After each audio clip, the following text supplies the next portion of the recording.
What up, folks? I like that bit of music, I guess. It's pretty cool. Anyway, we're gonna lower this a bit. Okay, I think that should be good. Not too crazy, not too loud. Let me know if the music is good, but that's gonna be it when it comes to levels for today. Alright. And let's see if my camera works. 3, 2, 1. Swing. There it is. Working.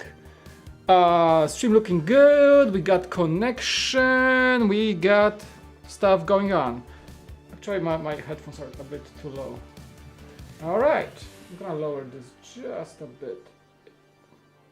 Alright.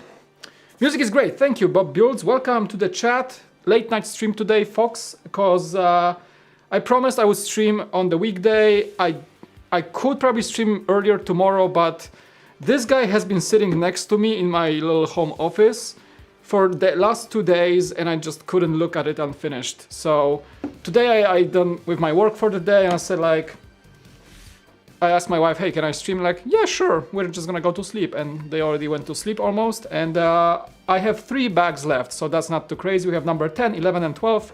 And that's gonna be it for the car. You can see the shape is pretty much there. We got the front, we got the back, we got most of the windows, actually all the windows. Rooftop, the iconic rooftop of ECTO-1 is gonna get built with all the ghost hunting stuff on top of it, plus the wheels, plus everything else. I think the side panels in the rear are still missing, so we're gonna finish that. Yeah, so apologies for a late night stream for those who can't stay, but thank you for those also who can join and hang out with me for the last hour or two, or how much, however it takes, whatever it takes to finish this build. Yeah, so thank you for stopping by. I absolutely understand you guys cannot stay long. I know it's late for many of you in the US, so please be responsible and get some good night's sleep. It's a weekday. Most of us, every single probably one of us, has to wake up tomorrow morning for something. I for work, you for work, school, you name it. Yes, so we're finishing this one today. I have only 3 bags left, 3 numbers, 10, 11, 12. I just want to finish it. I don't want to like spread it into 5 streams. Plus, I would really want to review this for you guys. I have a bit of a, it's gonna be a bit of a different review format that you are used to, but I'm gonna try it for this set for the first time, and we'll see how it goes. Yeah. So there's that. All right. I think the music sounds good, not too quiet, not too loud. Yeah, it's my vibe time. Vibe time to chill with the music. Yeah. I'm saving mine for Christmas, can't wait to build it. Well, you're gonna be in for a treat. If you can probably, if you're not streaming, you can do it in one sitting. It's a fantastic build, I gotta say. I've been enjoying this quite a bit. Let's see, I forgot to say my welcomes, actually by name. So Jeter Curry, Partial Studios, Outsider, Shane, Bob Builds, thank you so much for joining. What do I think about IKEA boxes? You mean those new Big Leg things? I have not tried any single one of them. They had some YouTubers get them and review them, but I wasn't one of them, so I don't know. I didn't have the chance. I've been to IKEA actually to get new table for the studio, but I was looking for these and I couldn't find them anywhere in IKEA. I thought they would be out, but no. Sean Technic Bricks, welcome. All right, so thank you so much guys for joining. Brickman Mosaics as well is here, even though it's a late night sitting with a Lego set. I hope you guys will chill with me. Let's consider this the end of the day. Let's consider like a little cool down, chill down mode. At least that's what it is for me. To just sit down, listen to some music, talk to you guys, finish possibly one of my favorite sets from this year, if not ever. Building a mock something Christmas theme in it's a 25 days of Christmas mosaics and mocks challenge. 25 elves around the globe are partaking in the challenge. I bet you would like to nominate me or something, but I'm not a mock builder. I don't even have free standing bricks. Maybe I would have to take bricks from my kids to actually build something, because all of my stuff, personal stuff like Lego, is just sets, pretty much. But yeah, pretty cool challenge. All right, let's see. I had bag number 10 open somewhere. It's almost, we're at the end of the manual. We have like, let me tell you, we have about 60 pages left. 70 pages left. Well, AFOL is like a term for... What are you, like TFOL, teenage fan of Lego? I don't know. Like AFOL, I think at this point in time, AFOL is mostly used to basically Lego fans who are not kids, but not necessarily adults. I don't know, that's how I understand it. I know it says adult Lego fan, adult fan of Lego, but I think like people like in their teenage years, I think they're also AFOLs kind of, you know. So, Eli, welcome. So, you know, you can call yourself AFOLs, there's nothing bad about it. You're past your childhood Lego craziness, you're more into like your teenage / adulthood craziness. So you're very much so an AFOL. I don't want to ever grow up. Adulthood is fun. You get to do fun things. You get more responsibilities, of course. There is more stress and more things that can go wrong with your life. And you have to pay for your stuff most of the time. And your parents stop paying for your stuff, obviously. But, well, I enjoy my adulthood. There's, you know, things I can do that I couldn't have been doing as I was a kid. And Lego remains the same. You know, Lego is still fun. So don't worry about that. Obviously. Alright, we got, again, we are not using, for those of you who are joining, don't know, this is the last part of the build. I'm not using any of the rusty stickers. I'm keeping the car clean. I just want this look. I like this look more, so that they're all staying. There's a lot of them actually, but they're staying on the sticker sheet.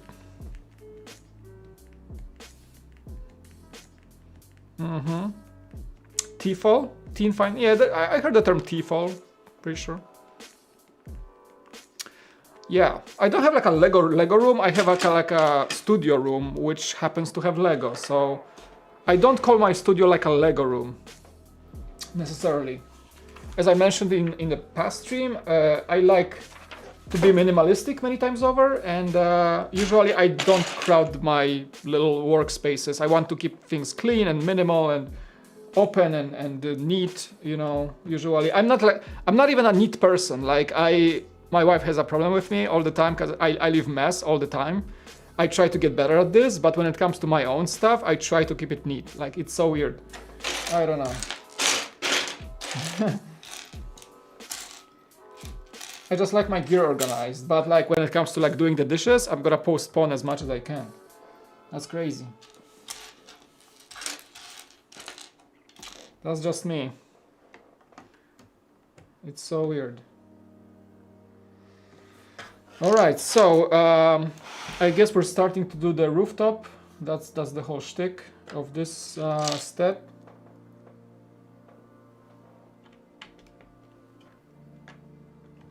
Do I watch Ashen Flash?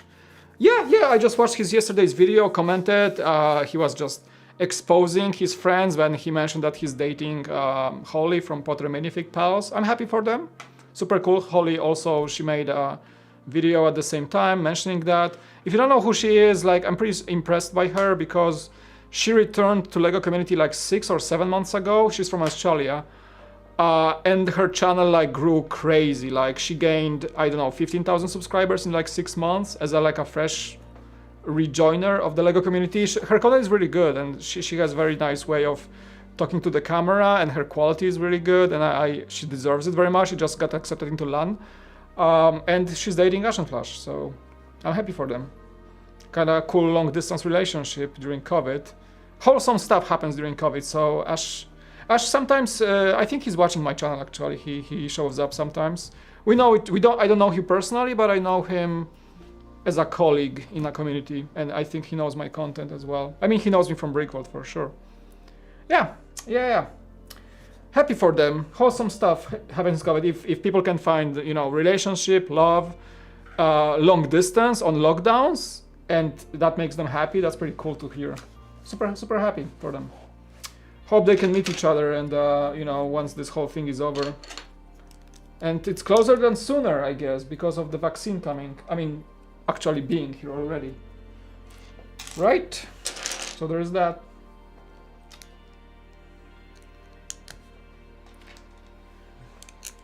Yeah, that's pretty cool, huh?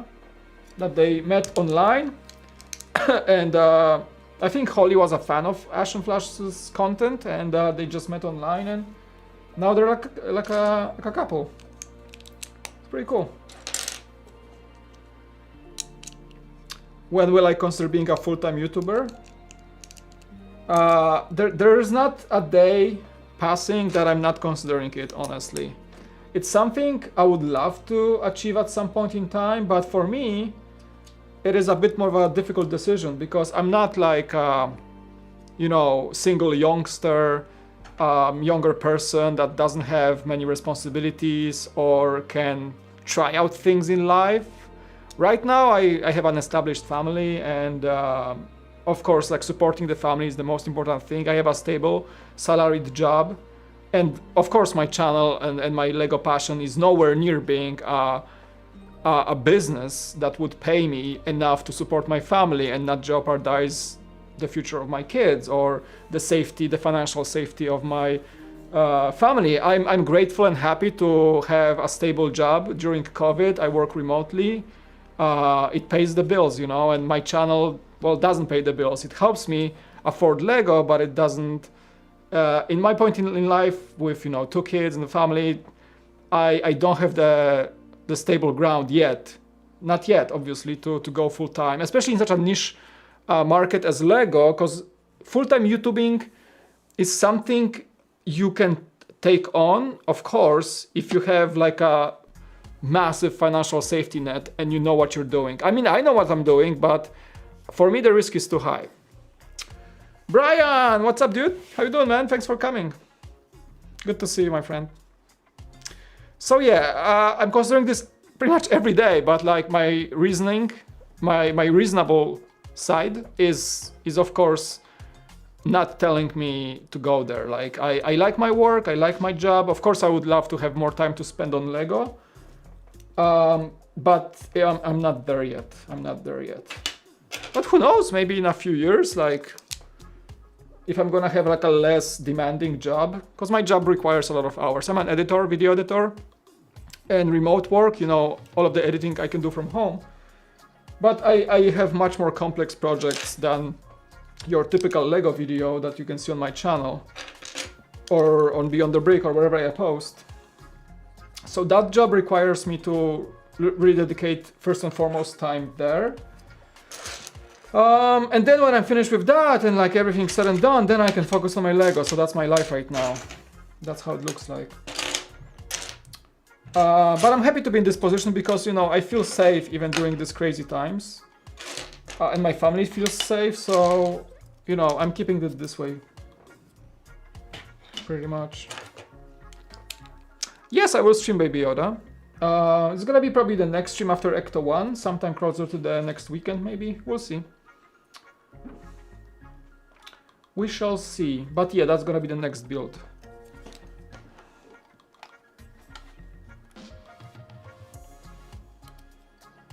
Can you show the bottom of the model? There's a troll? What are you talking about? Is there like an Easter egg of sorts? What are you guys talking about? Would be cool if they put some... Excuse me. COVID, right? No. I just had supper and like there's a piece of... I had chili dogs for supper and there's I think a piece of hot dog in my throat. It would be cool if they put like an Easter egg of some sort of like a ghost hiding in the engine of the car or something. That would be cool. It's a joke. Obviously, you guys got me. Yeah, we're gonna stream Baby Yoda. For sure. I think it's gonna be a fun set. I mean, I did stream the Big Yoda some time ago, and well, I thought that build was a bit, it's not the most enjoyable build. Wait, what is happening? What am I doing here? It's a lot of tan bricks and the outcome is cool, but the build wasn't so much of a enjoyable experience. People tell me that the Baby Yoda is much more fun to build. We'll see. But I feel they are pretty similar. I mean, Baby Yoda is smaller, obviously. Slimer, yeah, like a Slimer. Or something, or maybe like a You know what would be cool? Like, I don't know, like a drip of ectoplasm, like stuck onto like an axle or something. Like they drew over a pond of ectoplasm on some New York street, and like in Ghostbusters 2, and there would be some sort of like a gooey, sticky thing next to the wheel or something. You know, that's like, I know this car is based on the upcoming movie, but if you remember the Ghostbusters Firehouse, that set had Easter eggs and connections to both films. So it had stuff from the second Ghostbusters and it had stuff from the first Ghostbusters. So this is a really, really cool set, but I feel as far as I'm building it, I do not notice any like really cool Easter eggs. It's a kind of like a missed opportunity here from Mike Siaki. I feel. The build itself is excellent, but I feel it could have had some more lore. You know, it doesn't have minifigures because it's an adult-based model, like a creator expert car. They don't name them creator expert anymore. But still, like, I feel like, okay, you don't add minifigures, make something cool about it, you know? I don't see any like nods to the past films yet, so far. I don't really see that.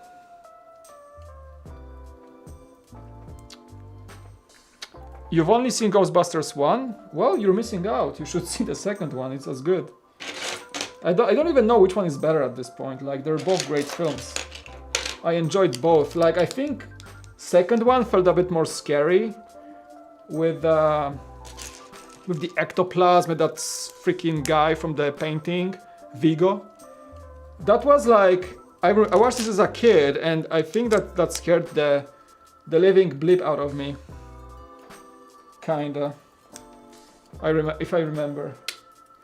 That was a scary movie. Like, I don't know, that was kind of scary. Like, even though it was like a comedy, technically, but it was kind of scary.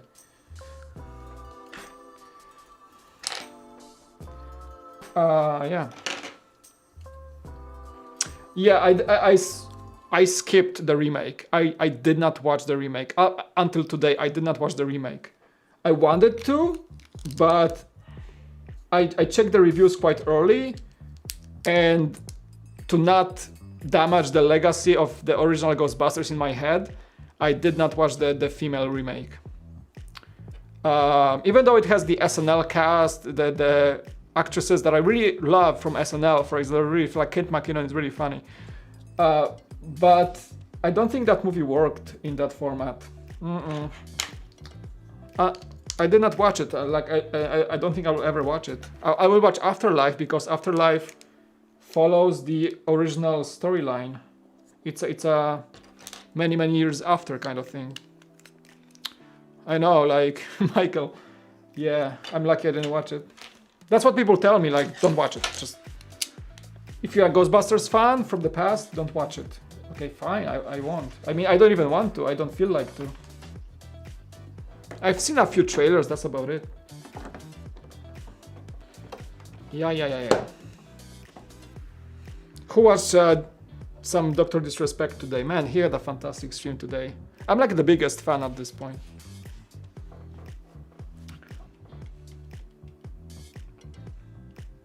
Oh, you got the ZV-1? That was fast. It's a great camera. I hope you like it. Well, you say you like it, but it's a... Sonys are... Dude, Sonys are... Chef's kiss. Sonys are very good cameras. If I had the budget, I would go full Sony. But I got my G7, Lumix G7, like years ago, like 4 or 5 years ago. And I stayed with the Micro Four Thirds lens system. So, and I always wanted a GH5 because it's a more like a filmmaker's camera. And few of my favorite YouTubers use the GH5. But ever since, Sony cameras are like top notch. ZV-1 is like vloggers camera, sort of like, but also content production camera. I'm glad you love it. I want one, honestly, just for vlogs. I just cannot justify any like a third camera purchase right now. I vlog with my Lumixes. But if I was to choose the next like small vlogging camera, that would be the ZV-1 for sure. Glad you like it, dude. Make some content. Congrats on the choice. You're gonna like it. You're gonna like it. You know how some people build actual Lego figures, like 17 figurines? The Lego released Try building the classic Ghostbusters team in Lego bricks, no minifigs. Oh, that'd be cool, yeah. Yeah, I know what you're saying. Like those guys remember how the figurines look in Legolands, like in Legoland mini-series. Those, how do you call them? I don't know, like in Del Mar, here in Legoland Del Mar in California, it's like Mini USA or something. You know, those like dioramas with cities, and they don't use minifigures. They use brick build people. So I guess that's what you mean. If they had an exclusive fig, I know. I'm surprised, Eli, that they did not go the Batmobile route. Like, the DC big stuff always receives minifigures. You get Batman, you get Joker, you got minifigures with the Batwing, you got minifigures with the, you know, all the big stuff. The Hulkbuster gets minifigures. All the DC Marvel stuff gets minifigures. This is a licensed car. So I feel Lego should go, okay, it's licensed, let's add minifigures, instead of, oh, it's the legacy of the creator expert, so no minifigures. Like, why? Come on. You get all the licensed stuff to get minifigures. Why not this one? Just don't name it creator or something. I mean, it's not even named creator, but you know what I'm saying, right? If it was like the Batmobile, it would get the minifigures. But on top of things, like we got, in the past, we got all the Ghostbusters we ever needed, right? So, but I still concur my idea of having a big fig of Stay Puft in this set, like I said some time ago. Yeah.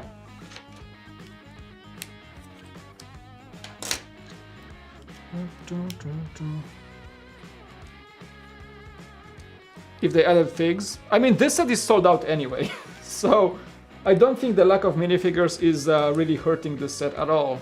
It's really hard to get anyway. It's selling out like hotcakes, so. But yeah, it would make the set much better even so. But that would break.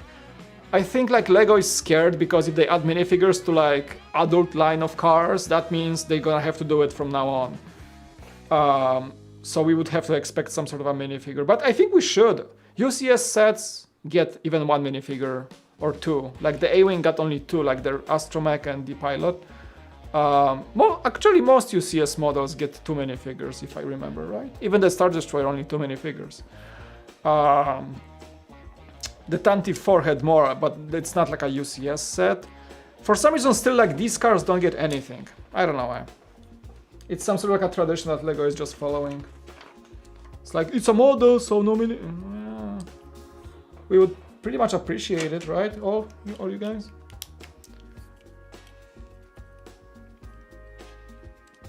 Optimal minifigures. Alrighty. Yeah. I mean, Lego could do lots of things better than they do, for sure. I mean, I'm not too... I don't have lots of criticizing of the company, honestly, if I think a lot about it. But yeah, there are a few things that they could be doing better. Like sometimes, like, they have a lot of ideas coming from fans that they can just implement and everybody would be happy. Sometimes I feel like Lego should be listening a bit more. They listen, like, in most cases they do listen. A lot of things they do great. Good examples are the 501st Battle Pack, you know, coming from the community campaign pretty much by MNR and other people. It happened, so it's possible, right? Lego Ideas is a great platform showing how they do listen to community and how it evolves that way, right? But I feel they still, like, as a company this big with that big of a brand loyalty, they could be doing a bit more. They could be really, like, listening to our voices. Just a bit more. But maybe I'm just asking for too much at this point. Maybe I'm just too entitled or something. Or just, maybe I sound too entitled. They give us a lot. Still, like, it's as a toy producer, and I think Lego gives us a lot. No wonder they are one of the most trusted brands, right? And those Rust stickers going to trash. Yeah, good thing they're optional. I mean, you know, just get them, but you don't have to use them. That's a good thing. Probably a lot of people would be upset if those were like printed on the bricks, like, oh, you don't print most sets that are in this price range, and this set only has prints for some controls and the Ghostbusters logo, and everything else is stickered. But if they like printed the Rust, we would be like freaking out. We'd be like really mad, like, oh, you printed that, and other like UCS sets are not printed mostly, right? So that'd be weird. Hello, Justin.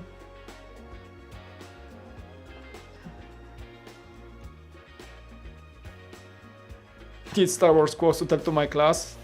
You know what to do, chat. I have like a lot of Star Wars fans in the chat, so they're gonna throw you a bunch of quotes your way in a second, probably. Do it. Mountain, do it. Okay. Guys, I love chatting with you, but we gotta get building. Like, I don't wanna like sit here until midnight. I could, but I should not. I just wanna finish it, honestly, and I wanna review it to you by the end of the week. Review and edit, actually. We'll see. Okay.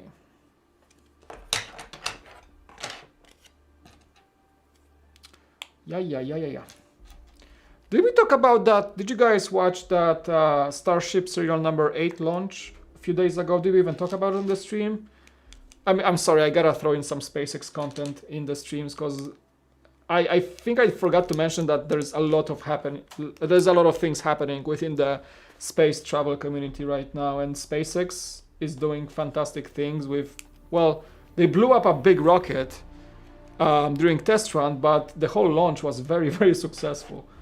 Did you guys watch it? I think I posted this on my Instagram. That was like, I don't know, maybe the coolest thing I ever seen in my life. They took a grain silo, a shiny big grain silo with a pointy end, through like 3 experimental Raptor engines. If you don't know, Raptor engines are full flow combustion cycle engines, which on paper were called impossible to create by NASA just a few years ago.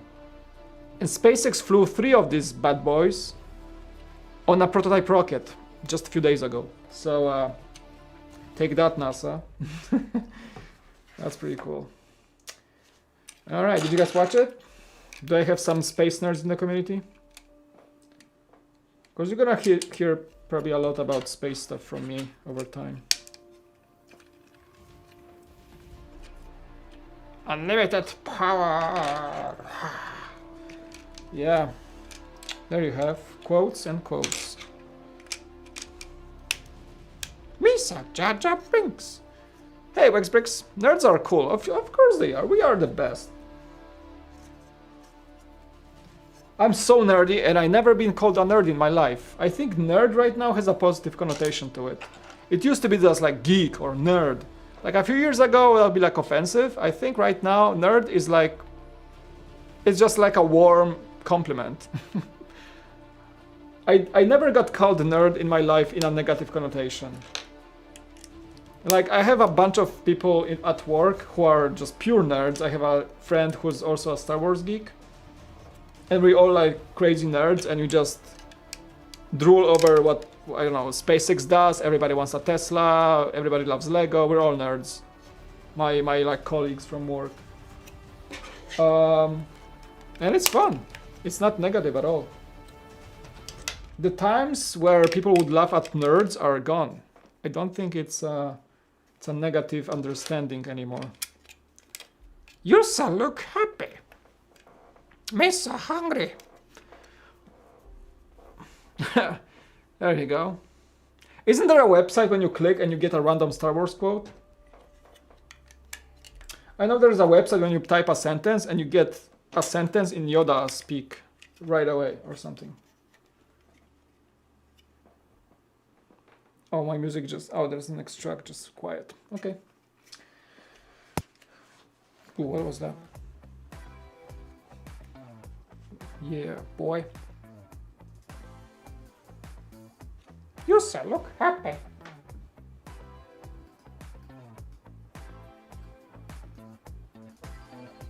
All right.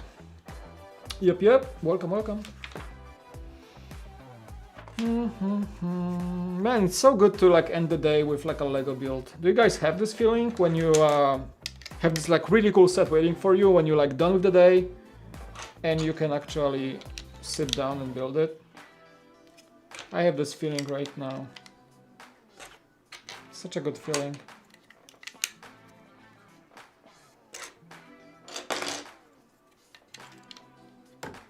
Sometimes it's not, yeah, it's that feeling is not very often. Doesn't happen very often, but when it does, it's a good one.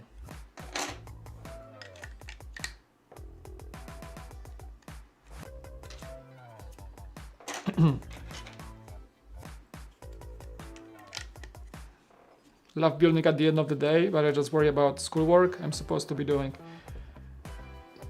So the cure for that, finish your important work first. This is a really good advice actually. If you feel that way, just make sure you postpone your Lego stuff until you finish your actual work. That way you don't feel bad, and the experience of building Lego set when you know that your day is good, it's all good, it's so much better. You're just gonna feel better, honestly. I'm a professional procrastinator. I have a lot of problems with procrastination, a lot of the times. But what I hate the most is that feeling of like, oh, I should have been doing this, and yet I'm doing something else, right?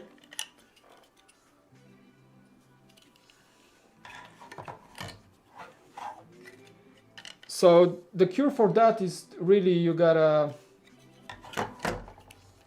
just actually fight procrastination and finish stuff first, and then sit down to the pleasure stuff. It sounds obvious, I know, but it's for many people, including myself, it's hard. But the more you do it, the more you practice, it becomes easier. True that. Have I ever played D&D? No, I did not. Unfortunately, I am not into RPGs like of that kind. But I had tons of friends. I have tons of friends who do play D&D.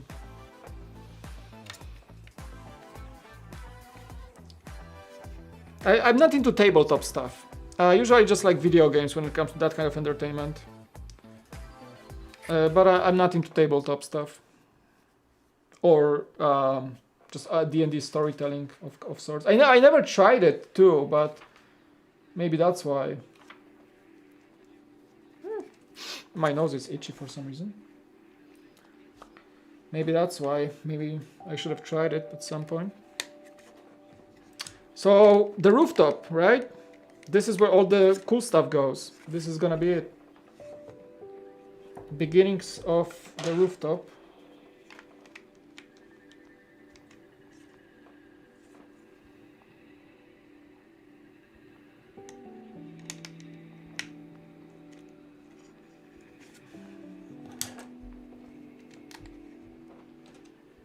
That's some chilling music.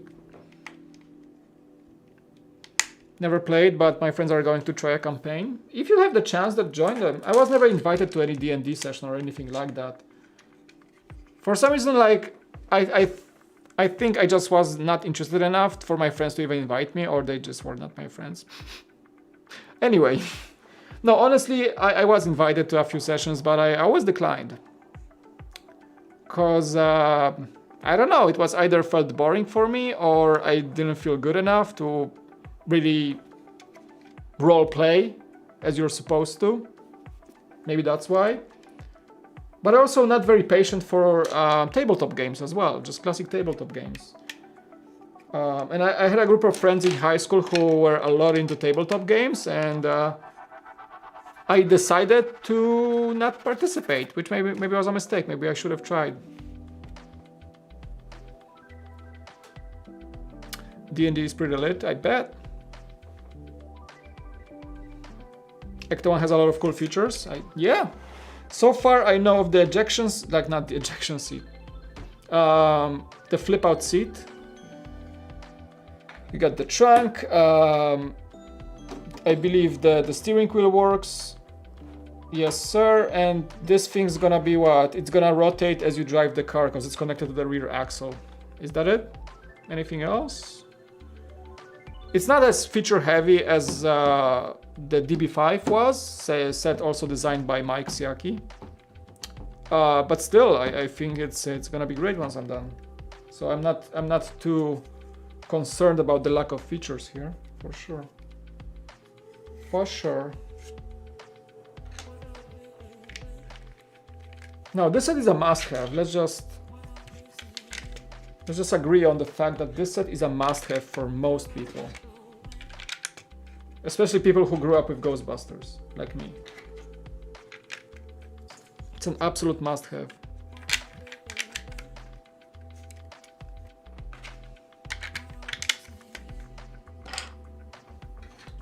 I think it's gonna look glorious on the display.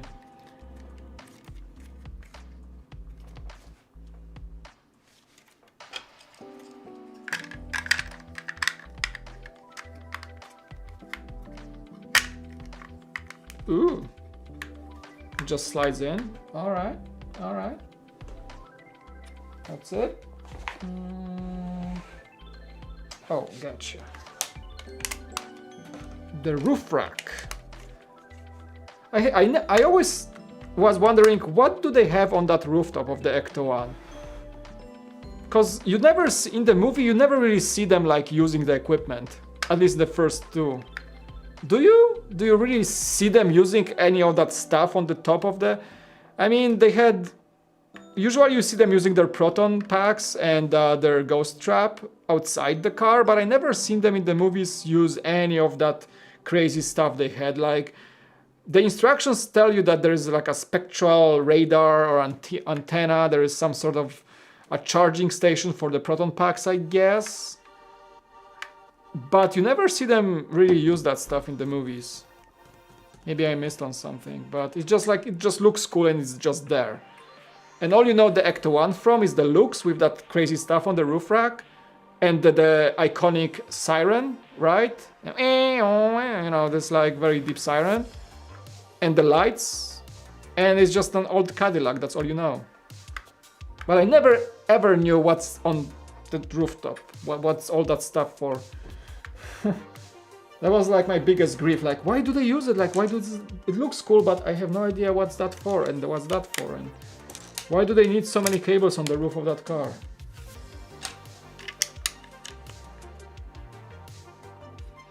Jung was the first LEGO YouTuber I watched. Jung is great. We talk. He's so nice. I don't know him personally, but we know each other, you know, professionally. Even though he gets tons of comments, most times I comment on his channel or chat in his live stream. He always finds time to respond to me. He knows me, and I don't know. Maybe he likes my content. He likes my way of doing things. He's a great guy. I really want to meet him personally someday. I never had the chance to ever. Hello! We got, I think, a super chat coming in hot from Seoul. Thank you, dude. Much love. Let's see if this shows up on the screen. At 20 Canadian. Holy guacamole. That's a lot of money. Much love, dude. Thank you for the continuous support. It's gonna show up. I hate that delay. I see the super chat, and I have to wait for the glorified boom. Hi Mike. How's the new chair? Remember to take stretch breaks, smiley face. Any plans for the holidays besides a few holiday live streams? Hint hint. Take care and happy holidays. I made those a bit louder, so I hope you guys appreciate it. Chair is great, dude. Like, chair is great. I've been working in this chair. I got this one on Black Friday, just a few days after Black Friday, and night and day difference. I had a cheapo IKEA chair for years, and I had back problems, but now, as I sit like straight up and I work, dude, everything is gone. It can do this. I can like really chill. Oh, I'm knocking the table, I'm sorry. I can really chill if I need to.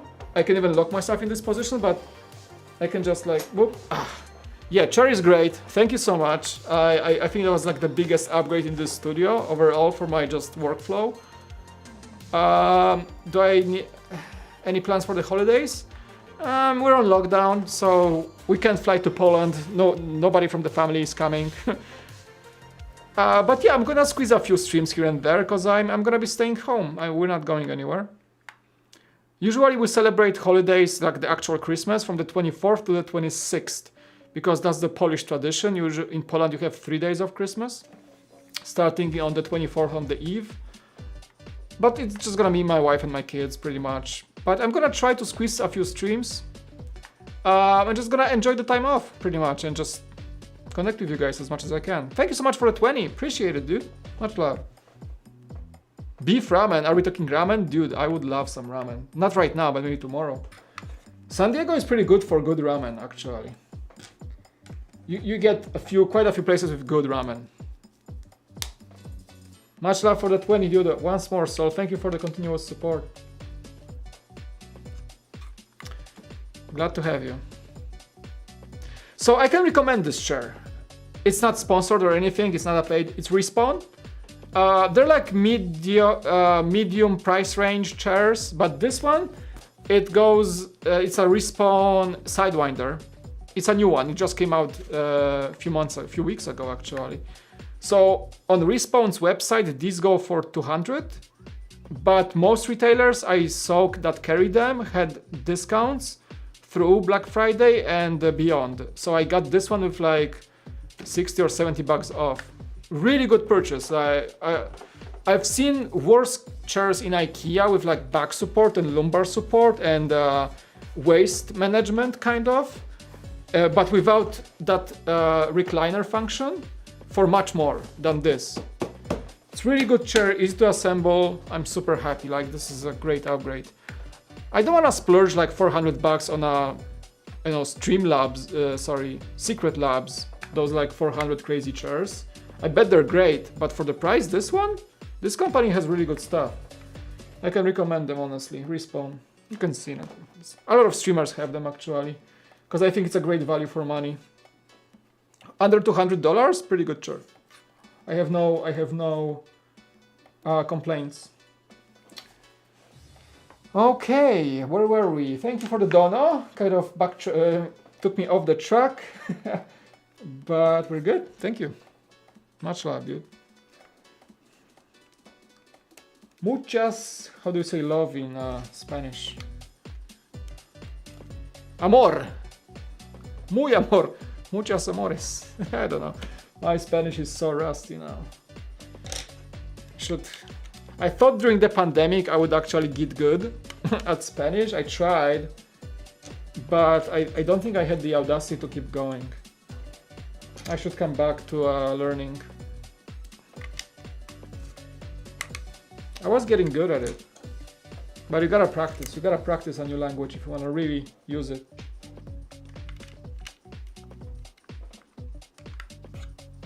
The ramen near us is stale.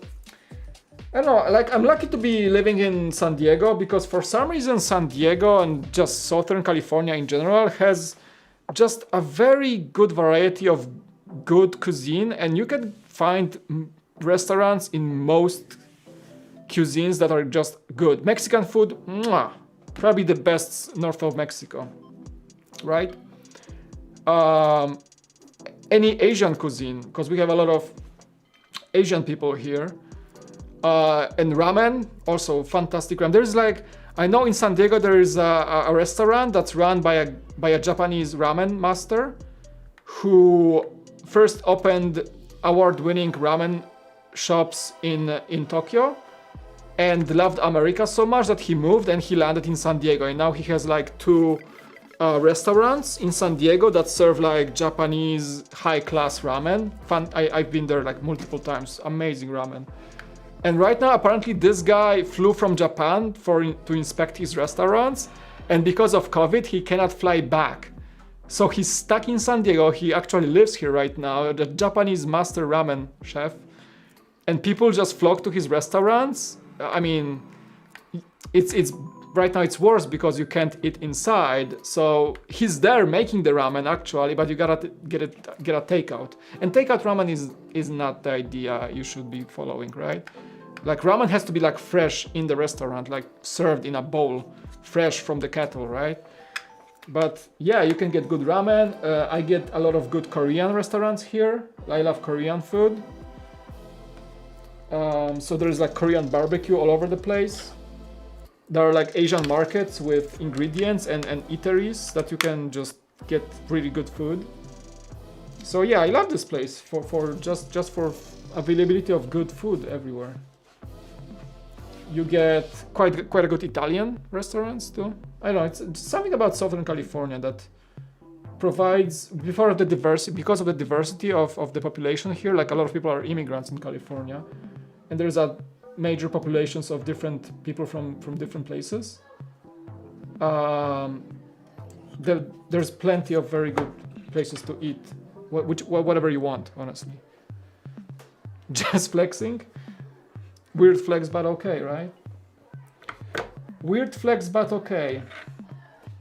Because I hear those horror stories like, I don't know, Texas or Arizona.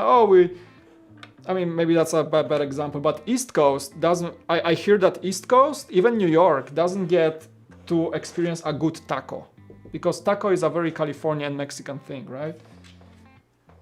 And we have probably the best tacos north of the border, for example. So it's I'm like, how do you not know how a good taco is tasting, right? I'm like talking. I moved here like 6 years ago, and I'm like, ooh, I know the best tacos right now. Like I didn't know what a taco was back in Poland.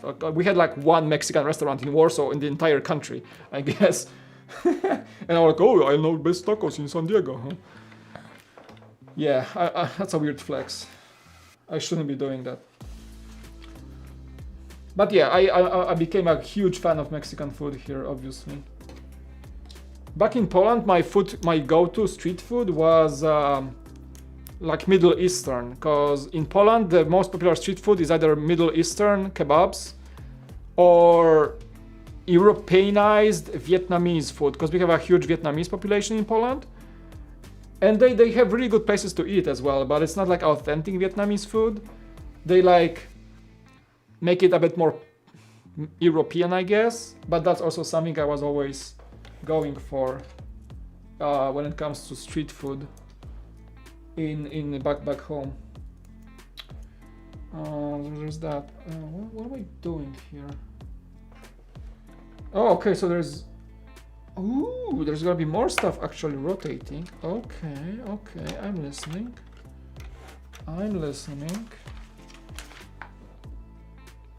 There we go. Yeah, Texas was a bad example. Texas still has good food. And Texas has like barbecue, which probably we can learn from, like California. You can get good barbecue in California. You can get... Actually, I think Texan barbecue is not as popular in California, but Brazilian barbecue is for some reason very popular. And I know a few good places as well. So man, can we stop talking about food? I just had something to eat, but I feel like I could eat more, and I shouldn't be eating more at this time of day. Cali has the most variety. Yeah, true that. I feel like, yeah, ever since I moved here, the access to not only restaurants, but just ingredients.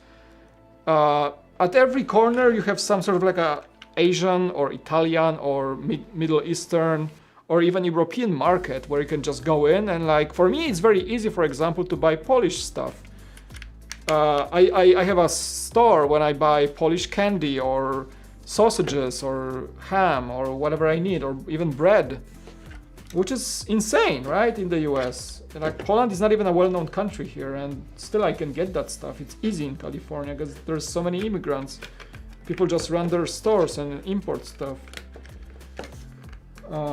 So it's easy here for an international person to have their favorite stuff from back home. I guess it's just the good perk of living in California. I'm getting hungry again.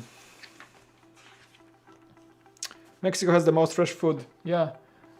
Believe me or not, guys, I haven't been to Mexico. Even once. I'm living in San Diego. We basically have Tijuana next door, and I haven't been there.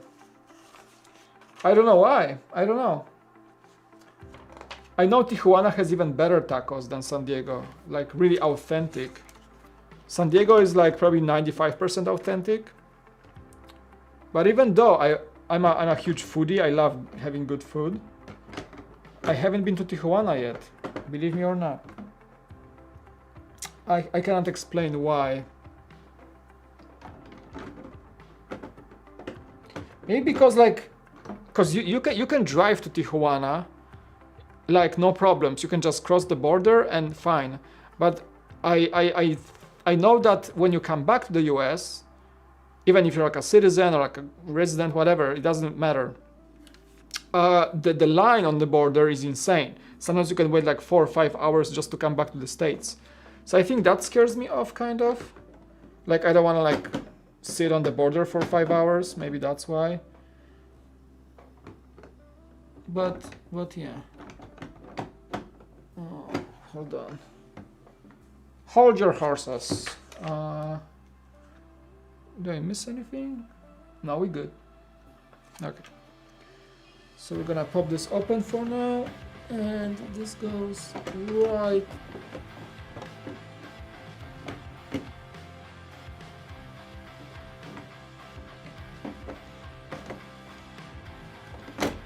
Oh. Oh. I think it has to go in on this side as well. Oh, okay, because it has to attach on this side, and the back. I think I got it. Yeah.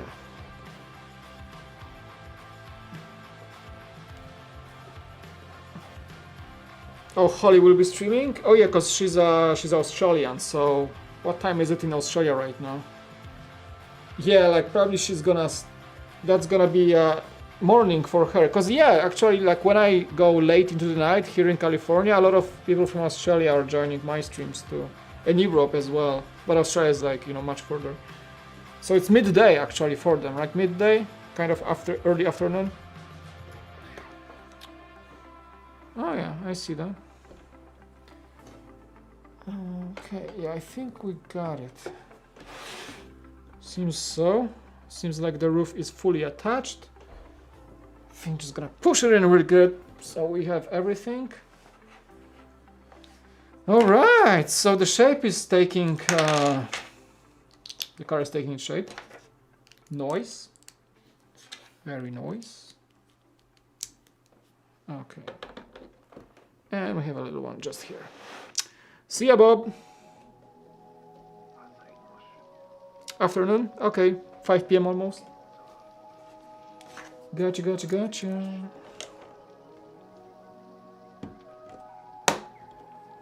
Alrighty then.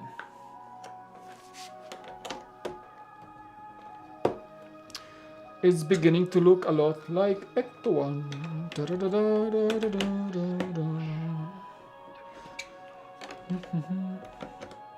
Thanks for coming, Bob. Appreciate it, as always.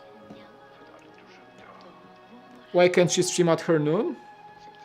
She would get more views. I think she works full-time, Li. I think she even, like, if you look at her last video, she explains that she still works somewhere. I don't know if she works remotely or if she goes to some sort of like a workplace. But same as me, like I cannot stream during a weekday during the day most of the times. Like I just can't. Like I work 9 to 5, so you know, most people work during the day. She's not a full-time YouTuber, so that's why. It's like you can just throw everything and stream a Lego stream. I would love to. Like I know I would get probably more viewers if I streamed noon or 2 p.m. California or even morning California time. I would probably get more viewers because if I stream like on a early Saturday, I get more viewers. I don't think I ever was streaming on a weekday. That was not my off day. I can't, right? So that's probably the reason. Yeah, she's not a full time. Remember, she has a job, probably. I think she mentioned she does work somewhere. So. squeeze to the bag number 11. So far, so good, you people. This is so good, man. It's becoming heavy too, but like very solid. It's a huge, you know, the Cadillac, the how do you call the Meteor, I think, is a very long saloon car. And that has this exact feeling, like I cannot wait to finish this. It's really, really good looking so far. Fantastic. Fantastico! I feel like if YouTubers have a plan, they get more successful. You're absolutely right, Eli. That is something I'm struggling with. That is something I really want to work on here on the Cool Factor, because the problem is, like, even if I have a plan for my schedule, I do have an idea of what I want to do here on this channel, like how often I want to be available for you guys, how consistently I want to stream. I feel like my weeks are so chaotic sometimes because work takes priority, family takes priority as well. It's like, it sounds like an excuse, but every time I try to be consistent when it comes to just showing up for you and streaming at the same time, I usually can keep it for like a week and then everything goes out the window, because I don't know, just life gets in the way a lot. I'm so envious of full-time YouTubers who just plan their work like their business, like they show up like to work. Like this is what you want to achieve as a YouTuber. You want to be consistent and show up on consistent basis for your audience. That's the way it is. That's the way it's supposed to be. That's why people subscribe to you, right? But it's very difficult. It's very difficult for people who are not full-time. It's very difficult. There has to be some way. Dude, like I was thinking about different ways on how to do it, but usually if I try, for now, my life has to get less busy, honestly. Like that's the gist of it. My life has to get less busy, and I cannot afford doing that right now. If I try to push myself and keep my current things in my life going like they do, I'm risking burnout. I'm risking burnout, and it's not a joke. I've been there. Like I'm very safe and careful right now when it comes to overworking, because I've been through burnout at least twice. Burnout from just working, editing, burnout from loving making Lego content. I've been there, so it's hard to explain to somebody who's not been through this. But I'm playing very safely right now, because the burnout, if you get through this, if you get to the point when you lose that motivation to work and lose that passion to things you actually love, and it becomes something you try to avoid, not only you suffer, but also your family is suffering. Dude, like, if I overwork myself, like my kids will not be seeing me too often, or my wife will not be seeing me too often. It's a real risk you have to assess. Yeah, so having that experience, I have to be very safe and careful to not force myself too hard to keep going. But you know, the thing is that successful YouTubers do have schedule, and successful YouTubers have this nice little banner saying like, videos every day at this time of day, you can expect a video from me. You know, that's the way it should be if you're a full-time YouTuber. But I heard countless stories of people trying to keep their lives as they are and throwing that promise at their audience, and these people can try to go like that for a certain amount of time, but in the end, all of these YouTubers will post that video like, hey guys, here's where I've been. I even posted those videos. Here's what happened. I've been burned out. Everybody is a human being. Everybody goes through this if they are not careful. So I've seen this multiple times, and I follow right now my subscriptions. I just checked the other day. I think I'm subscribed to like 300 channels or something, and I watch most content. Actually, I do. Sometimes I miss, sometimes I do, but I watch probably close to 300 different YouTubers on a different basis. But the amount of times I've seen an apology video or a where I have been video, or you know, some sort of like an explanation what's happening in someone's life that's who's also maybe not necessarily a full-time YouTuber, it's staggering how many people go through this. And I've been through this too, so I understand. Even Matt, the Brick Quiz, I think, posted a video yesterday saying that he's been burning out slowly, and I understand him. Like I even commented, it's like, dude, like I understand. It's, you can push yourself only that much. So I've been through burnout during Brick Vault at least once. And it continued through the Cool Factor because I felt like I wasn't going anywhere, but I felt like I just didn't want to make videos for a while. And I know how it feels terrible, dude. It's such a like, it's a very like heavy feeling that, and actually making a video about this helps usually because you just throwing this off your chest like this like burden. So it's helpful. Like people who are honest with their audience usually do that, and that's okay. That's absolutely something you should do. So I'm glad that Matt actually told his audience that he was going through this as well, because you can only be that much if you are constantly uploading and working on content and running your life on top of things. You will experience fatigue and you will experience some sort of like a tiredness over time. It's impossible not to because you're a human, right? So there is that. Deep talks, late night talks, very deep. Hey Julius, what's up, dude? Editing is... I'm a professional editor. And while I like doing it, man, it's not just putting a few files together in a timeline. It's not. There is so much that goes to it. Editing is a hell of a job. I mean, I enjoy it, but it takes a bit of a self-discipline to be a good editor. Oh man. It can be tedious, it can be fun, it can be crazy, boring, it can be exciting, it can be all of those things. I've been editing for like 5 years now, or more, 6, I don't know. And now professionally for the last year, over a year, almost 2 years. Like professionally, I'm getting salaried for editing. So, well, people, you know, subs are great, but I don't expect a LEGO channel like mine or any young LEGO channel to grow up very quickly, with a few exceptions.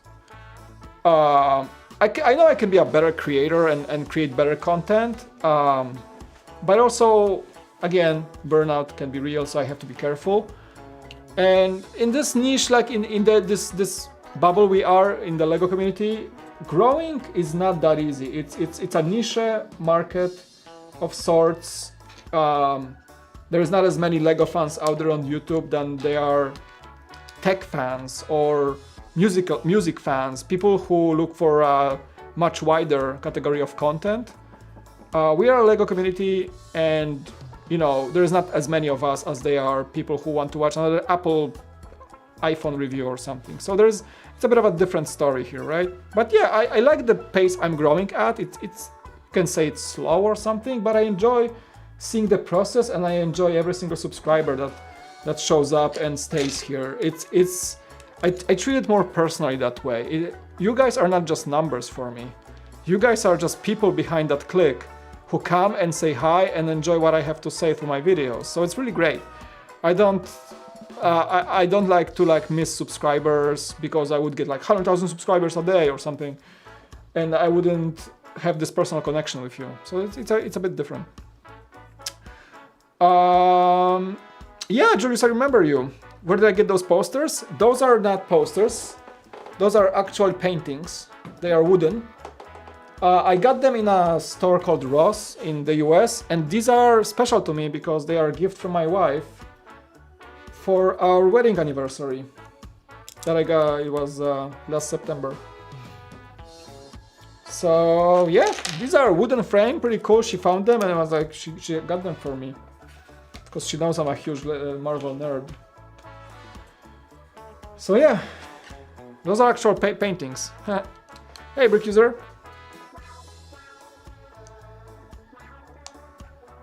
Hey, Connoisseur, what's up, dude?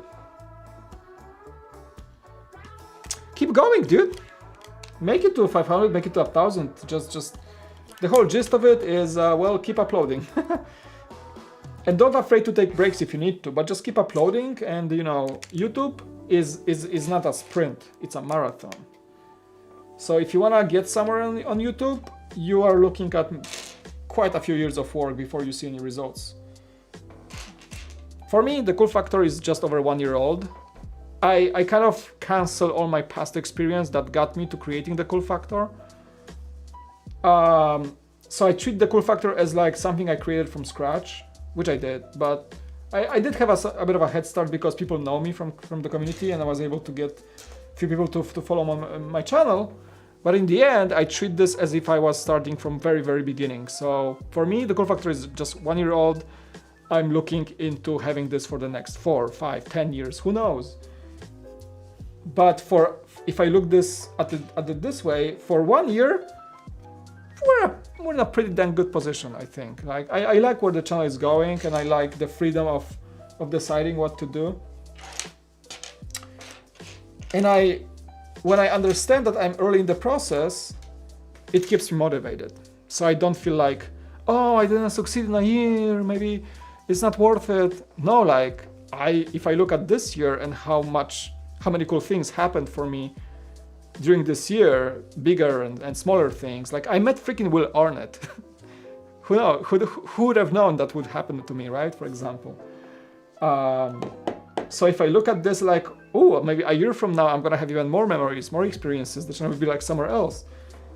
So I'm in it for the long game, and it feels nice. It keeps me motivated. I try not to. Where's that break, by the way? I try not to get discouraged by slow growth because I know it's a long game. Wait, I'm looking for the wrong brick. Okay, this is the correct one. I was looking for the entirely wrong brick. Content. Yes, sir. I would say content, yes, and personality. I think like I have my unique approach to how I tell about things and how I see the world of Lego, and every channel is personal. And I think people also, I hope, watch because they like to have conversation with me, and I take that into account as well. So that's why I try to keep my videos very personal, and each my review has a lot of personal touches to it and my deeper thoughts or something. That's what I am. I don't want to like fake it or sound corporate or whatever. You name it. So I think content, but also personality comes with creating on YouTube. You have to be confident in what you're doing.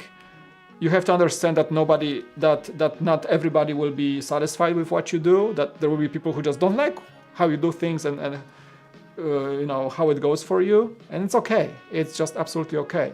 Everybody's different.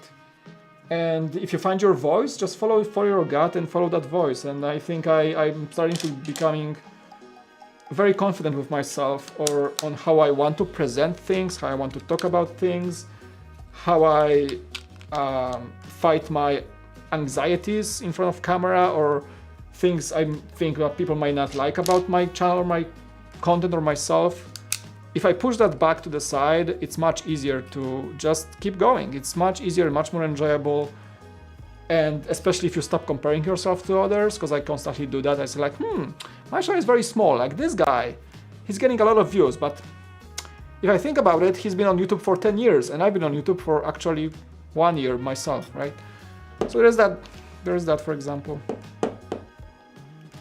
This is just me or Brickbolt is a dying channel. I don't think they are, Julius. I just stopped by their channel lately, and they're getting about the same views that we've been getting when I was part of the crew. I think maybe they're not growing per se, but I think they're keeping it stable.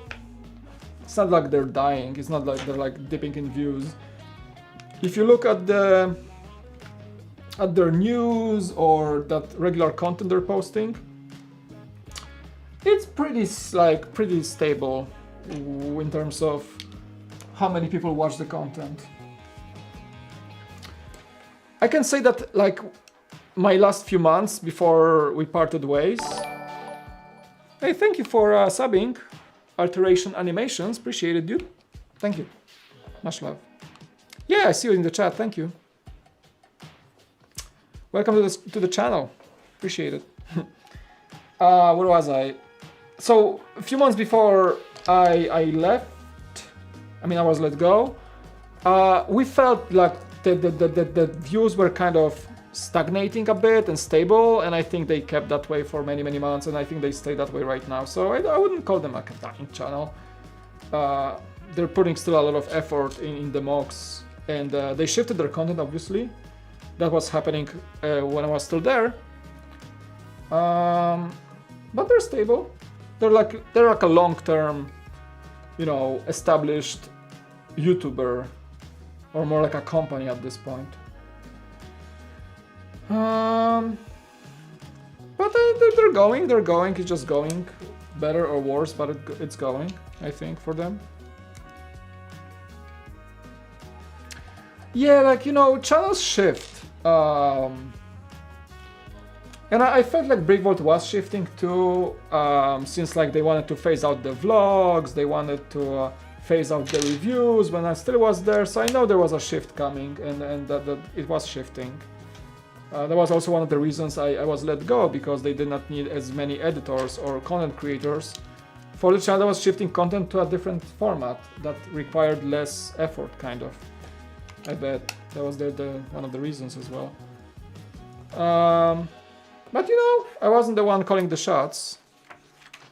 So things shift, things change.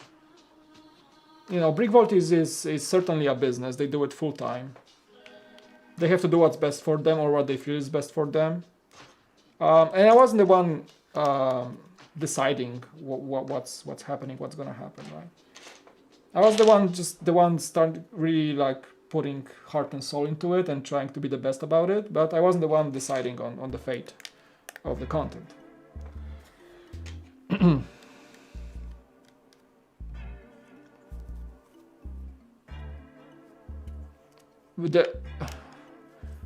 But they're mostly about mocks now, you know that, right? They're mostly about mocks right now. Their entire store is based around mocks. It's their like main credo right now, that mock business. That's all they do. That's 80% of what they do right now. So they're very much into mocks.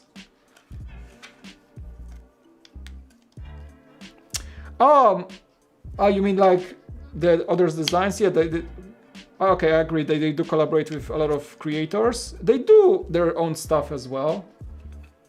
They do design stuff in-house. But again, as I'm gonna say that again, it's a business model. So the way they do it, that's how what works for them. And if they have more resources, then they can focus on their own in-house stuff. But at this point, like a lot of designers for Brickvault are so close with them that it's almost like they are part of the squad, pretty much.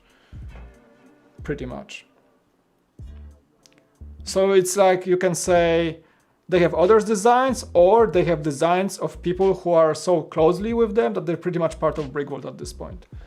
So do you call others' designs or just Brickvault's designs? They basically they looked out and grabbed people who would like to long-term collaborate with them on a basis that's so close that you may not even call it a collaboration anymore. You may just call it a partnership, or even like full-time employment. And that would mean that those mocks are Brickvaults, right? So, you know, remember, first and foremost, Brickvault is a company at this point. It's not necessarily a YouTube channel. It's a company creating content about Lego. That's first and foremost. Oh yeah, this set is large. It's over 2,300 pieces for sure.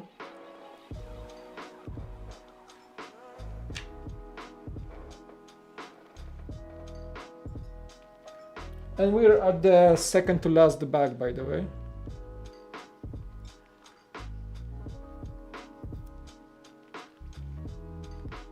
So yeah, the profile of Brickvault, you gotta understand that their profile is a bit different than that of Mine or I don't know, Jang or Just Too Good or it's much different at this point. They evolved into a much bigger entity than a single YouTuber. So there's that. And it's, yeah, it's visible, obviously it's visible when you look at what they do.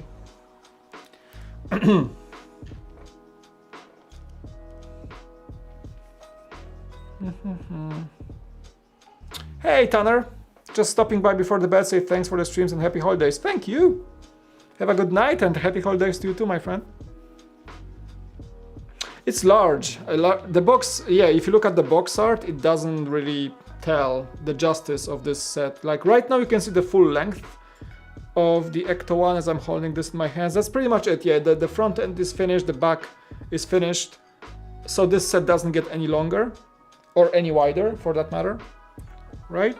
So you can see, like, compared to my body, it's large. It's a significant, might be one of the longer creator, I still call them creator vehicles, just because the source material, the Cadillac, is just a very long saloon type of car. It's gonna be a bit larger because of all the roof rack stuff. So it's significant. It's I cannot wait to finish this, honestly. Like it's looking great as I'm chatting with you guys and just like building on sort of like a standby right now as I chat and build without thinking too much. I kind of like stop and look at the set and like feel, yeah, it's becoming really significant piece of display, which I love absolutely, of course. Gotta go now. In the middle of an online class. Bye, Mike. Don't get in trouble for watching us stream in the middle of the class. Have a good one. Best luck in the class. Brick Stuff lights. I bet they're gonna do a setup for this, yeah. Brick Stuff and a lot of those light companies, they for sets like this, it's a no-brainer. They will make a set of lights for sure. I bet. I mean, come on. Even like a little speaker doing the iconic siren and the you know, emergency lights. Yeah, absolutely. And headlights, and I bet. Just matter of time. Matter of time for this set to get a light kit. Absolutely. Oh, what? Oh no, we're good.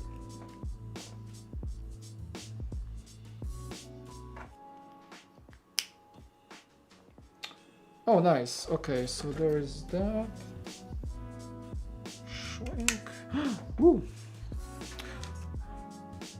Danger. Electric component. Wait, what does it say? Electrical equipment authorized personnel only. Okay. Anybody knows? Any of you Ghostbusters nerds out there? What's the green tank for? What is that for? Some sort of like a battery pack, or is that a slime tank? Didn't they in Ghostbusters 2? Did not they do like slime tanks for that positive plasma they used for the Statue of Liberty?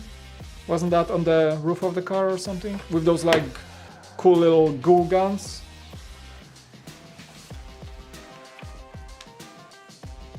I have no idea again.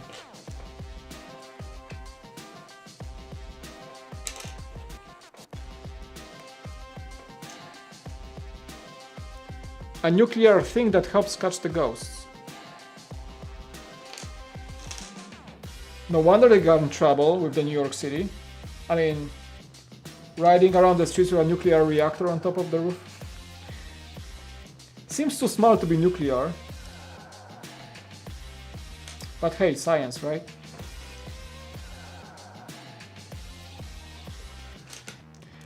The only one thing I was missing in Ghostbusters films is a bit of a more of a like scientific explanation of how they do stuff. I mean, Egon was kind of like explaining how they catch ghosts and how the trap works, or the proton guns, proton packs.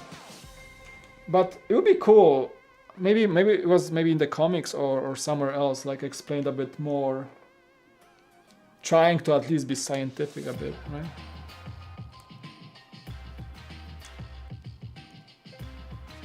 Yeah, because they had this. They wanted to shut them down in the first one when they had unauthorized nuclear waste. Because the mayor of New York City wanted to shut them down because he thought they were like bogus or phony. And they had this whole ghost storage in the basement that basically what made the whole Gozer thingy appear, because they released all the ghosts because they shut down the power to the ghost containment, right? So I think that's what they mentioned, that it needs a lot of power to keep the ghosts in that kind of spectral stasis or whatever that was. Freon tanks, maybe.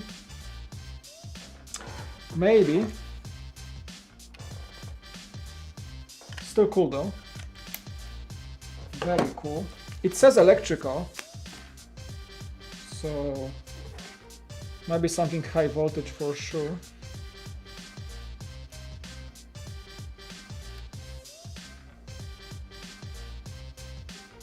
Okay. Roof rack is getting built. Okay, there's a print. Okay, see that? Actually, never seen this piece printed. It's a inverted dish. It's like that little slider piece. I've never seen prints on those before. Maybe, I don't know, but this one's printed. Interesting. Sometimes Lego surprises me with those prints.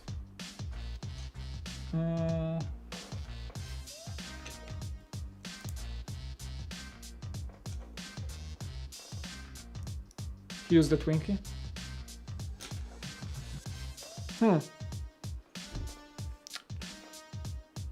Hey, Clickbrick. Yeah, too bad it didn't come. Like, we had this conversation during the stream that since the Batmobile or the Hulkbuster or, you know, the licensed sets come with minifigures, why doesn't this one?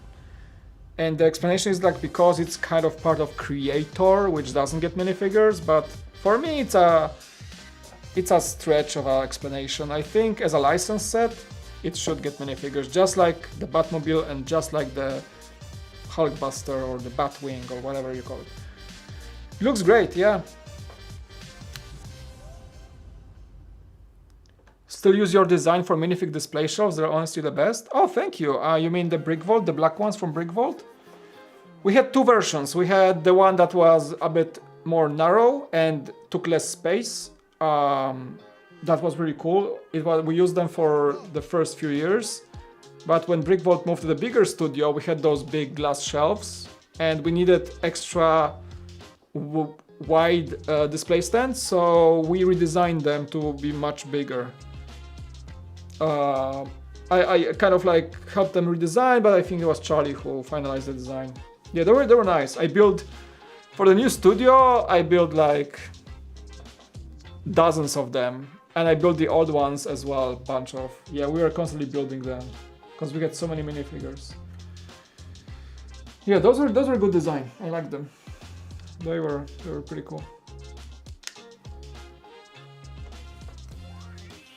Oh, there's some, there's a, look at that. The manual comes and helps me understand what I am building. So there is no word on the green tank, I believe, but the thing I just built, this printed little dish, is, so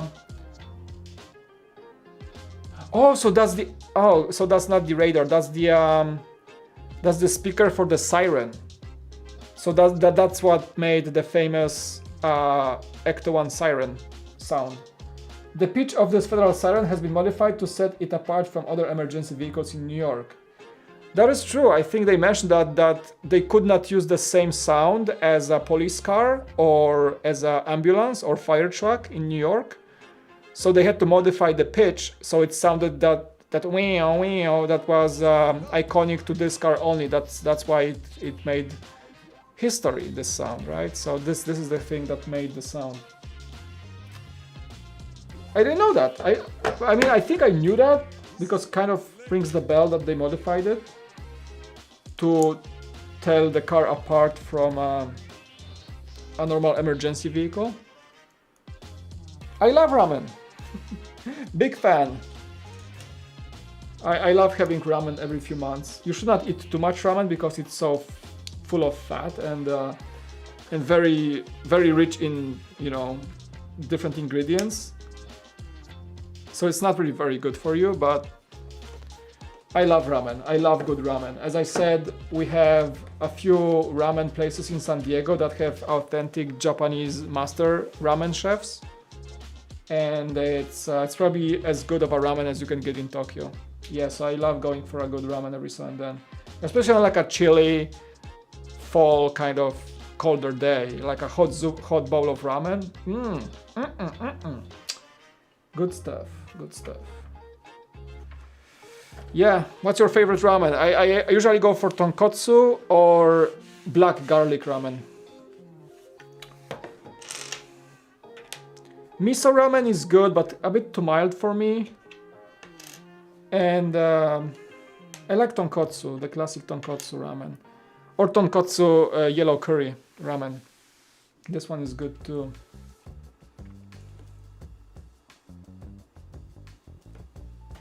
Some grilled chashu on top. Oh yeah, hard-boiled egg. Good stuff. Mexican food is my favorite too. I mean, you know, living in San Diego, you automatically become a fan of Mexican food. Every corner here has at least a decent taco place. Most of them are very good. It's really hard to pick the best like burrito or taco shop in San Diego. There are so many good ones. I have my favorites at this point, yeah, for sure.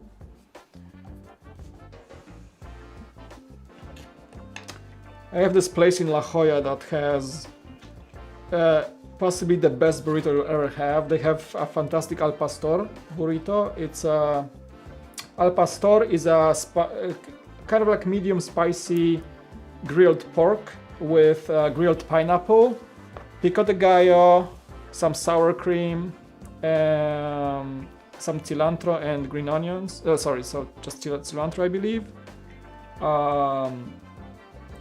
And that's about it. I think they don't even add a lot of this stuff because I think it's pretty close to what we would get in like Mexico City or...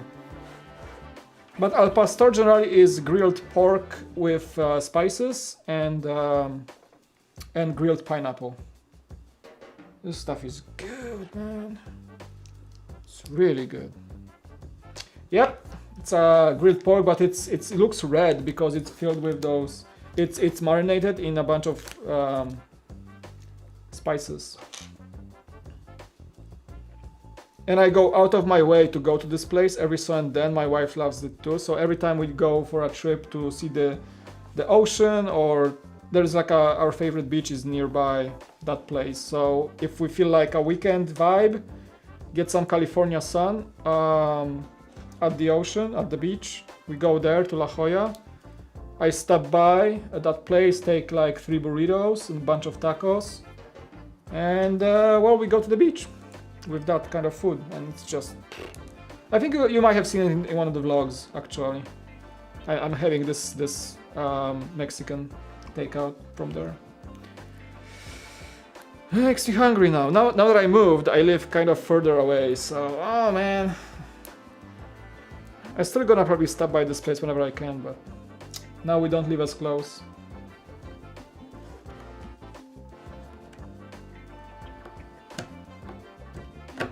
Oops. Did I buy advent calendar? No, I did not. Not this year. For some reason I didn't buy any advent calendars this year. That's weird. I don't know why. Yeah, because I was trying to save some money before the move, so I didn't buy any advent calendars. I'd rather spend stuff, hard-earned money on the sets like this. Pretty much. Pretty much. Alright, so there is another piece of lore. Here we go.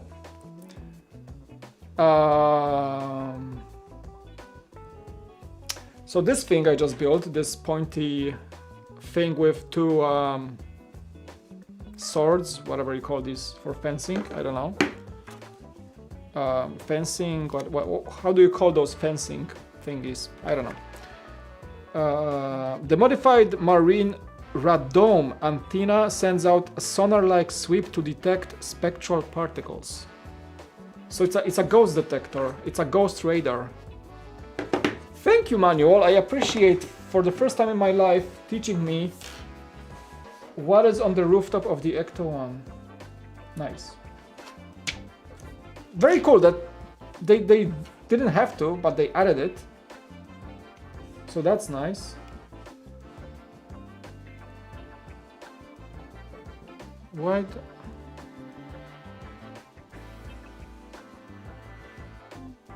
Why?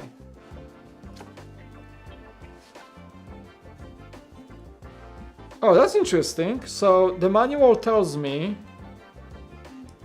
to remove these yellow round bricks from the bottom of the car, because I think they were only used to help me install the steering system, and now they're gonna be used on the roof rack.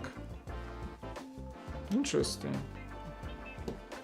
Maybe it was easier to build the front with them. Interesting, like it's very like unusual. I don't usually see that. So see, like it says take those out and use them here. Very cool. I mean, very unusual, very unusual. Super unusual. Right? Have you guys ever seen something like this in a Lego manual? I don't recall I've seen something like this in the past. Nope. To add stability to the front while you push down the pieces. Okay.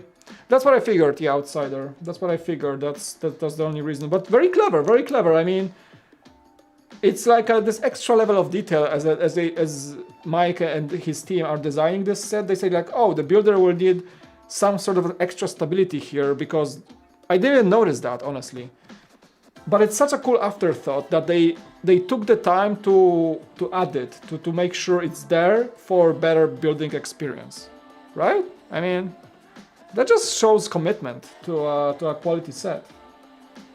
Very, it's small but appreciated. If it worked like the way it's supposed to work, I appreciate that. So there's that. Very cool. Yeah, that's cool, right? Very, very interesting. Lego doesn't cut corners on the high-end stuff. I don't know if you can tell that about certain like smaller sets that, you know, can left something to be desired, but I don't think they ever cut corners on any of the big collectible stuff. Honestly, I'm sure they don't cut corners or anything, to be frank. They pride themselves in quality of their product, so I wouldn't accuse Lego actually of not caring for a small, you know, $20 set the same way they care for a $200 set, pretty much, right? That's still nice to see, nice to see.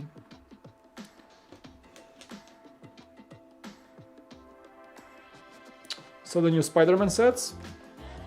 I think Just Too Good has reviews, or Ash and Flash. Some of these guys got them at Kohl's, I think. There was a bunch of sets that they found at Kohl's in the US. I mean, I'm not the kind of guy that goes out of my way to get early stuff as early as possible. Like, I don't enjoy rushing reviews or, you know, being first with stuff. I know it would help my channel, but I'm not this kind. That's not the way I enjoy Lego. If I want to review something, I will review it probably after everybody else, but it's not you know, being first is not the reason I make this channel. It's it could help me probably if I really pushed it, get more views, get more people to get interested in the way I do content, but it's not the way I am. I would feel fake to myself if I did that. Just to be first and rush out a review, I don't know. I don't know, man. I just noticed that the chat is purple, like your names are purple. It's funny because that chat on the screen, every time I start a stream and every time I launch OBS, the color of your names is changing. Like, it's random, I have no control over it. It's like this day, on this day, Streamlabs, which I use for the chat display on the screen, chose a color purple for you. Today's stream is sponsored by color purple. Hey, Sesame Street song or something. Last time it was like what, yellow or something? I don't know. It used to be that every chat member had a different color on their name, but ever since a few months, it's just one single color, and I cannot modify. I have no idea how to modify it. If somebody is more proficient with Streamlabs, let me know, please. How do I modify the color of nicknames in the chat on the screen? Using the Streamlabs plugin. Oh, of course I will keep it. I keep my channel true to my values. That's the whole reason I make YouTube. But like, I don't force myself to make YouTube. I just love the process of making videos and seeing what people think about what I have to say. That's my main drive of making YouTube videos. So, you know. So you can be sure about that for sure. You can be sure. By the way, I should have placed this on the rack probably a long time ago. Forgot that I can actually place it.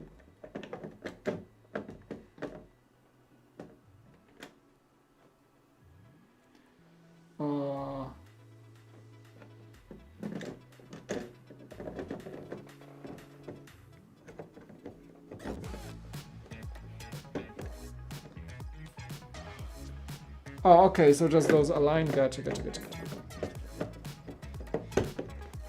There we go.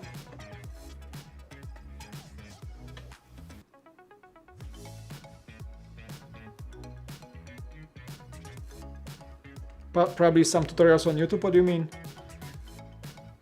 Hey, Whiskey, what's up, dude? I've missed a lot of streams, been busy, man. Hope you're doing good. Hey, no worries, dude. Thanks for coming. Appreciate you being here. It's like the fourth stream I'm doing from the new studio. This is the first set I'm building for the new studio, so you haven't missed a lot, honestly. But thanks for sticking around, dude. Still, appreciate it. Much love. How you doing, man? I'm doing good. I just moved to a new place. Not sure if you knew, but I moved. This is the new studio, so welcome. welcome. I think I missed a bunch of chats. I'm sorry, guys. I'm trying to keep up.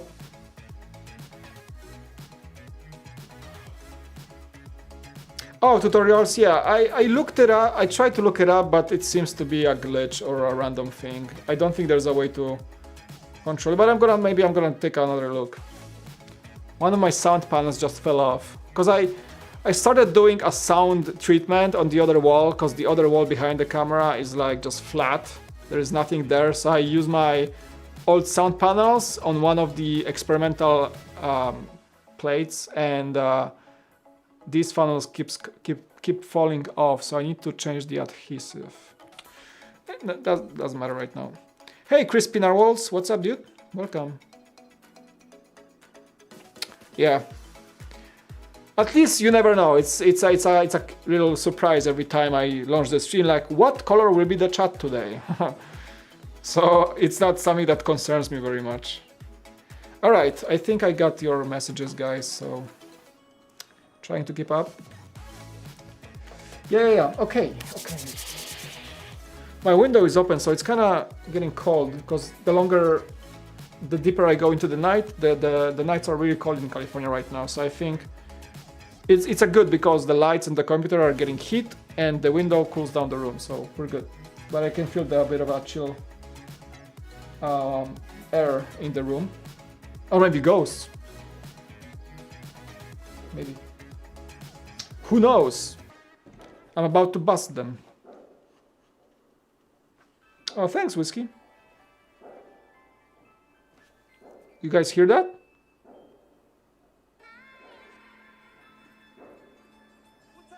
Fireworks?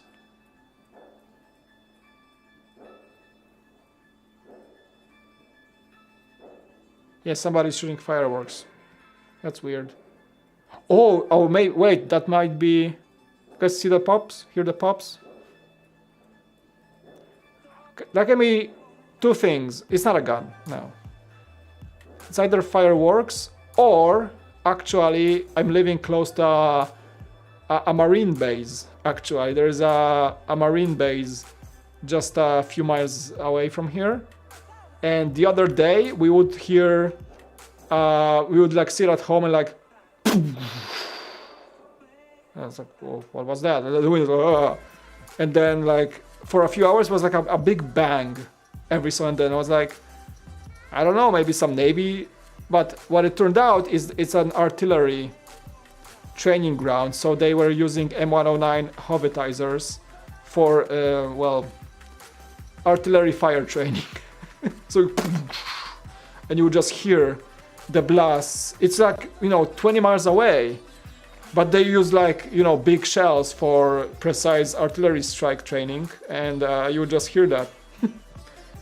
Or some bombing grounds or whatever it is, but it's the big Camp Pendleton. It's called. It's a big Marine Corps base. It's they use it for training.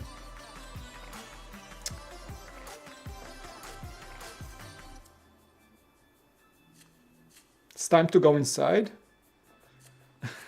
What do you mean? It's a military training or there's a shootout or something? This neighborhood and this area of this North San Diego area is actually pretty chill, except for the military base, which makes some sounds sometimes. So I think it was the military or fireworks. Could be either of those. But no, you don't get a lot of like crazy stuff going on here, honestly. I mean, I've been living here for just a few weeks, but so far so good.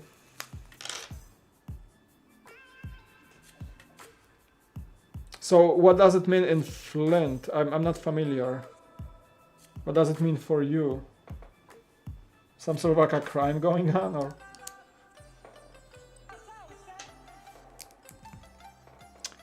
Ghostbusters. If I played Ghostbusters music, is it licensed? Would I get a copyright strike? How long does it take music to become unlicensed? No, but still, that's like a piece of pop music, so it's like from the 1980s. Yeah, I think it's still copyrighted. I don't think I can play it on the stream. He lives in the hood. Maybe. I think I heard gunfire once in California, like at night. San Diego does have some gun-related crime, of course. It's not like, it's not as bad as LA probably. But yeah, like I would sit with window open one night and it would be like, and like you would say, yeah, that's not fireworks. Because we would hear, for example, fireworks from SeaWorld, which would make fireworks like every weekend or something. But that was like a weekday. And that was like it sounded like a gunfire. I know how like an AR-15 can sound like, because I've been to a range like here and there and shot an AR-15, but yeah, I think that sounded like an AR, like a pistol or something. So yeah, it's possible.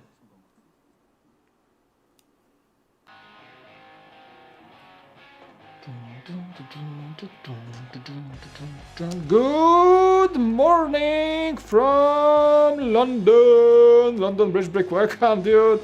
Long time no see. I'm going late into the night, so now the UK is joining us. Thanks for joining, bro. Long time no see. What's up? Welcome back, Brick User 24. Yeah, I bet you. Alteration animations, yeah. It's not a good sound to hear, I know.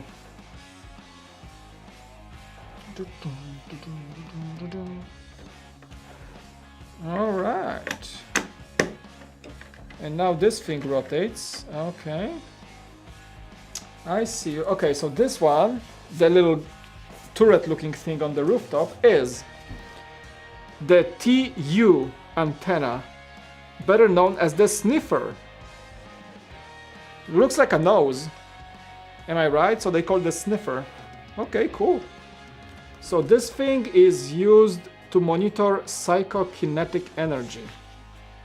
So it's like ghost, like a Scooby-Doo. Ghost like a pointy dog, you know, like a hunting dog.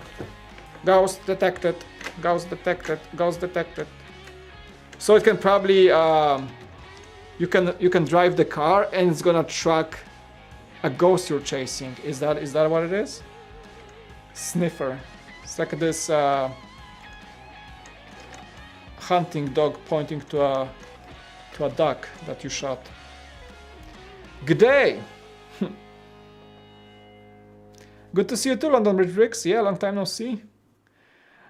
I know I've been promising for the longest time to join one of your streams, but I'm not sure why I didn't yet, so I apologize, and I hope I will join your stream at some point.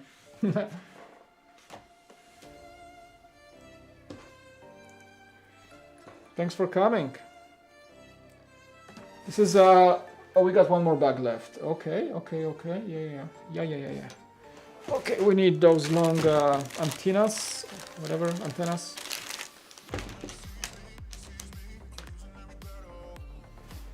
Really? Oh, you're whoa, Tanner, so you're in New York? Oh my goodness. So for you it's like, dude, it's the middle of the night, East Coast. Why you're not sleeping?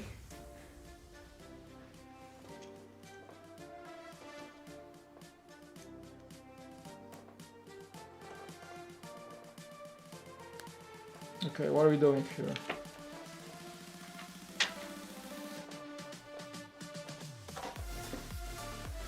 Oh, some dance music. Oh yeah. Sure thing. Okay, so this goes right here. Oh, it's some sort of like a ground safety, like for electrical circuit. You know how you ground a car so it doesn't transfer electricity? So I think it's grounded that way to the chassis. That's kind of cool, like a piece of physics, because if that whole thing is powered up and produces some sort of like an electromagnetic field, in order to prevent like sparks or probably short circuits, you kind of ground it to the chassis of the car. Is that what it is? Because, you know, the car is a Faraday's cage. The way the cars are built, if a thunder strikes a car, everybody inside will be safe, because the car, the whole concept of the car with the chassis and the wheels and the tires is a Faraday's cage, which means it will dissipate an electrical surge from a thunder, for example, right? Fun fact. I think I explained correctly, I hope. That's how I understand it, at least. So with all the stuff on the rooftop, they need some sort of a safety system, so it's isolated together with the car chassis. So something goes wrong here, the guys inside will not get fried by electrical shock. Right? I guess. I don't know. I barely passed physics in school, so... On break from engineering school at my parents' house in New York. So you're an engineer, so probably gonna call me out on some mistakes I just made in my statement. Yeah, be good to be there with you at some day, for sure.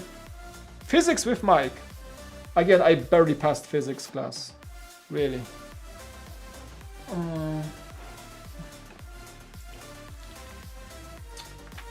Hold on, I think I skipped that one. Oh no, it goes right here. Okay.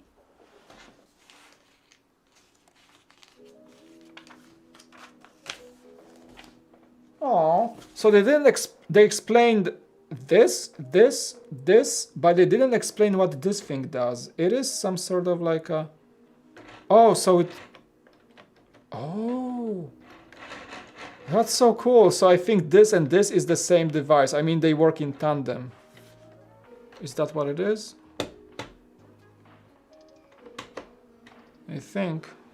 So this and this, they need both pieces of equipment to work. Sound pretty accurate. Okay. Jung is streaming? Say hi to him from me. Yeah, he sometimes streams late night. He's in California as well. He's North Cal.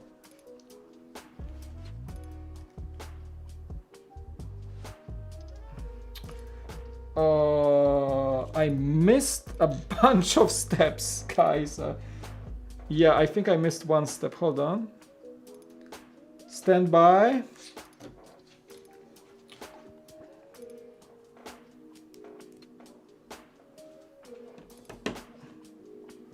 Yeah, I think I missed. But when? Oh, right here. Okay, not a biggie. Not a big. Yeah, there's this one that goes here. Alrighty. And this, and this, and... Oh, that's the steering. Okay, okay, everything goes together, perfect. Everything falls in place. What is Junk streaming? Is Junk really streaming? I wanna take a look. Wait, hold on. Oh, stream is very healthy, very nice. I just want to take a look what is Junk doing. My main command computer. Oh, he maybe was streaming. Oh, there's Cool Factor is live with 10 viewers. Yeah, it's late at night.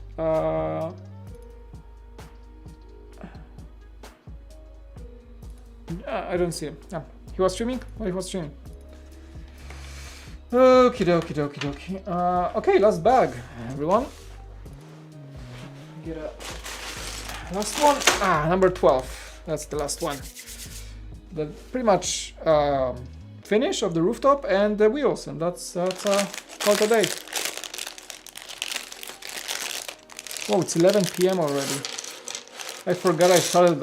I completely forgot how late I started. I started at 9 p.m. That's usually later, like 2 hours later than I usually start. Where's that? Late night Lego building, best Lego building, am I right? It is the best. Almost one. Man, you guys should go to sleep. I'm completely fine with streaming to nobody. It's okay, don't worry, I'm good. I'm enjoying the set very much. It's just nice to have someone to chat to while I'm staying up late. But please do not prioritize watching the stream over having a good night's sleep and actually waking up tomorrow and not sounding like a zombie for the rest of the day. Because I think that's what's gonna happen to me, so I hope it doesn't happen to you. Hey Shivan! Arman! How you doing? Oh, thank you guys for staying with me. I do appreciate it. But please, please, if you have to wake up tomorrow or do things, have things to do tomorrow, and those things are early in the day, please be reasonable and go to sleep.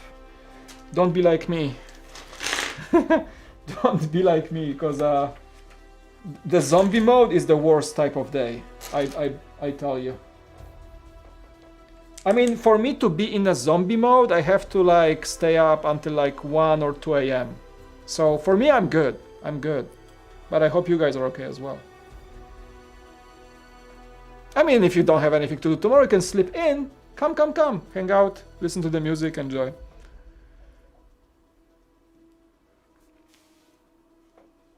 Nothing is in stock at the Lego store. I know the online store is pretty dry right now, but I don't know, like my local store San Diego looked pretty good a few days ago. when I was picking the ECTO-1. It looked solidly stocked. I mean, the ECTO-1 was hard to get, so I had to like ask for a favor and have them hold one for me, like, you know, for the good old times that we worked together. But most of the other stuff that people like buying right now was in stock. So they had the haunted house, they had most of the mosaics, few other things. I did not change the hard drive yet, believe me or not. No, like I wanted to do it over the weekend, but as the week started, I didn't even take the PS4 out of the closet. Like I didn't have any moment of time to even consider gaming at all. So no, I didn't do it yet. Hey, there's a little bug on my table. What are you doing here? And why did you... Go. Move. I don't want to kill you. It's like... It's some sort of like... Did you fly in? Go. He froze. Or maybe I don't know. Maybe he flew in. But I have a net in the window. So like a little fly. Whatever that is. I don't know what it is. Oh, I think it's one of those things that can go to your food. No, I don't want you here. No, go. Little bugs.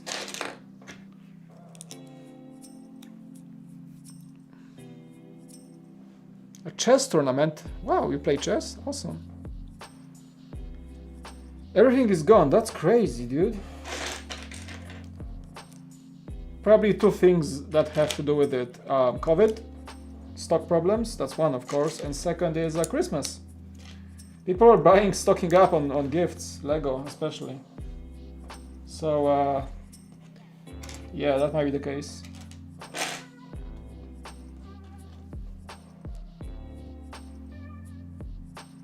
You mean froze as in dead AF?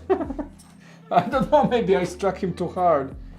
But I think, yeah, that's one of those bugs you don't want in your house. It's, I think, the one that likes to live in, for example, a pack of flour. It likes to munch on your dry food. I think that's one of those. Yeah, we don't want those here. Oh yeah, dude, like, I'm finishing, this is the last bag, so I'm finishing like probably, I don't know, 20 minutes. It's just the last bits of the ECTO-1. Still like quite a few bricks left, huh?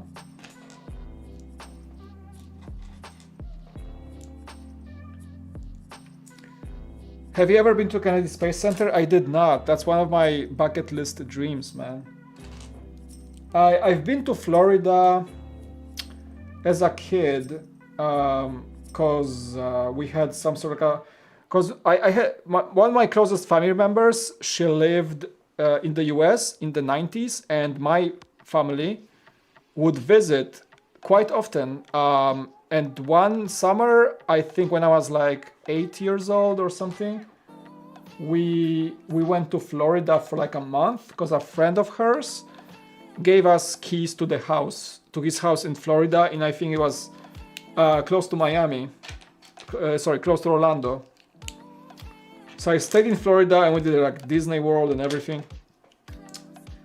But yeah, I heard stories about, you know, the Kennedy Space Center, and we planned to go, but I think we never went.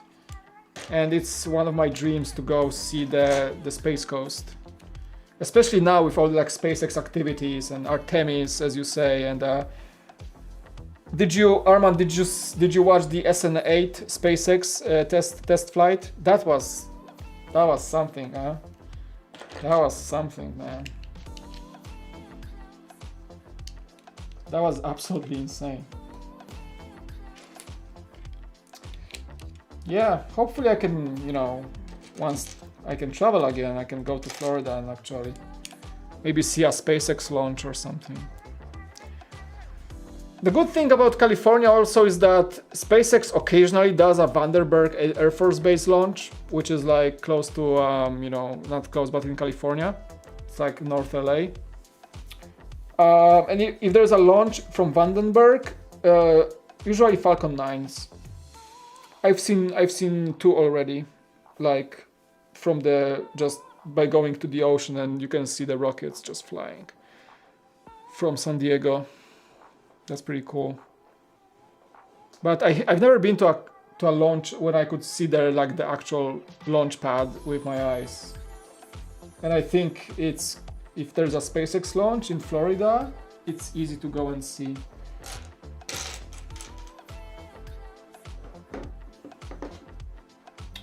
I would absolutely love to.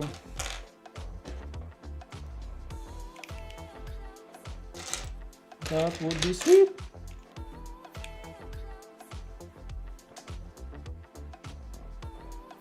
Always have a soft spot for the shuttle program.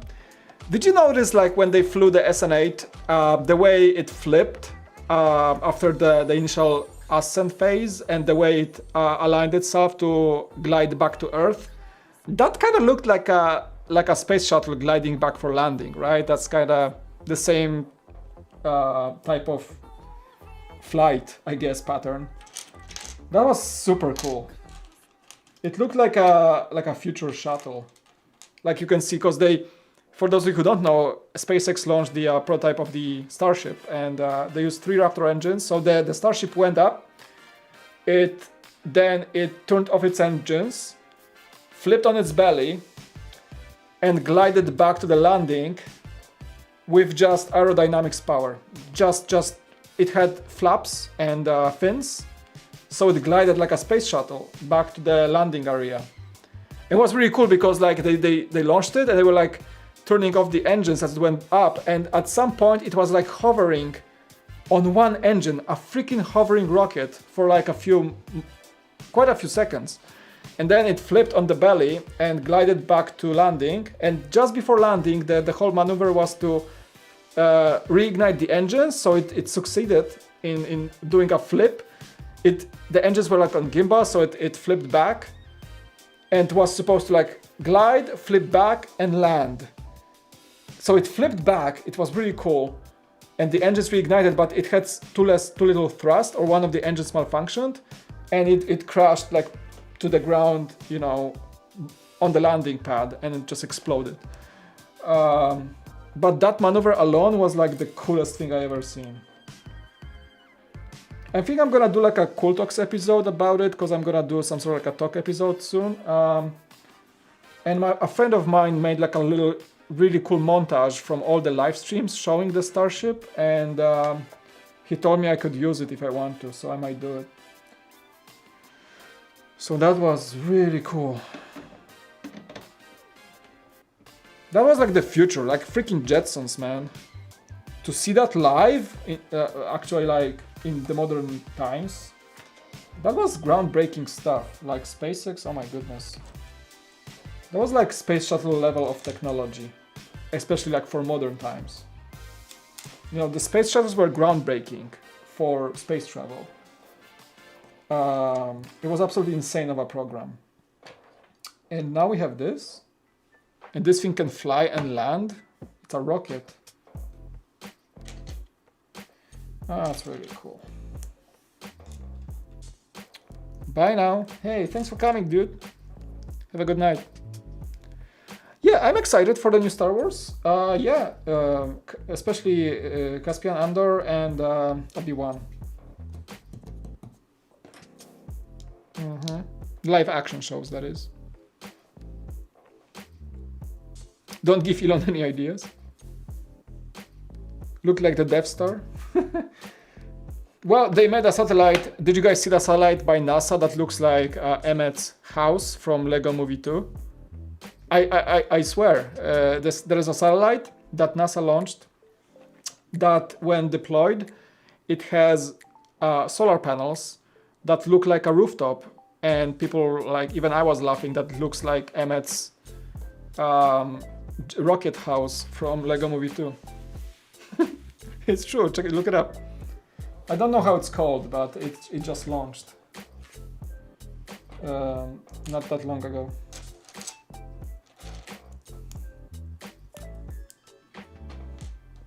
I think it was SpaceX who carried out this satellite. One of the Falcon 9s.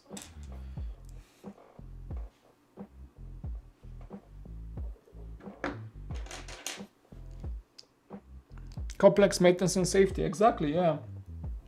And Falcon 9s, and especially the Dragon spacecraft, are much less demanding in the maintenance department. Yeah, Hayden Christensen is gonna play as Vader. Yeah, blows my mind as well, dude. Disney is, no matter what you wanna say about Disney, as you know, as a money-making machine they are, I think they're gonna deliver some really great Star Wars content so far. I mean, The Mandalorian, fantastic show, really fantastic. Rogue One, you know, Last Jedi, let's forget about Last Jedi for a second. Mandalorian is amazing, and Rogue One, loved it. It was all Disney, right? So I have faith in really good live action shows from them, so I don't mind the hiccups like the Last Jedi, or you know.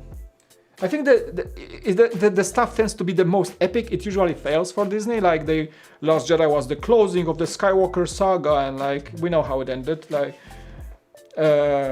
sorry, I'm talking in the Last Jedi plus the Rise of the Skywalker was better. The Last Jedi was pretty much a catastrophe. But seems like Disney is doing worst with the stuff that matters the most for people, but shows like technically mattered less on paper. Like nobody knew what to expect from The Mandalorian, and nobody was really paying attention too much. But now it turns out it's probably one of the best ever bits of Star Wars content ever made. Same for Rogue One. Nobody cared. And it turns out to be a fantastic movie. Han Solo movie, you know, also wasn't very much hyped, but also the movie wasn't the best success. I still liked it, but Disney shows that they can do good content when they don't overdo it, if you will. Yeah, I love Rogue One. I think it's one of the best Star Wars movies ever made. Ooh, wheels. Ooh. Ooh. We're getting some ride. Finally, this thing's gonna start moving. Yes, sir. Please.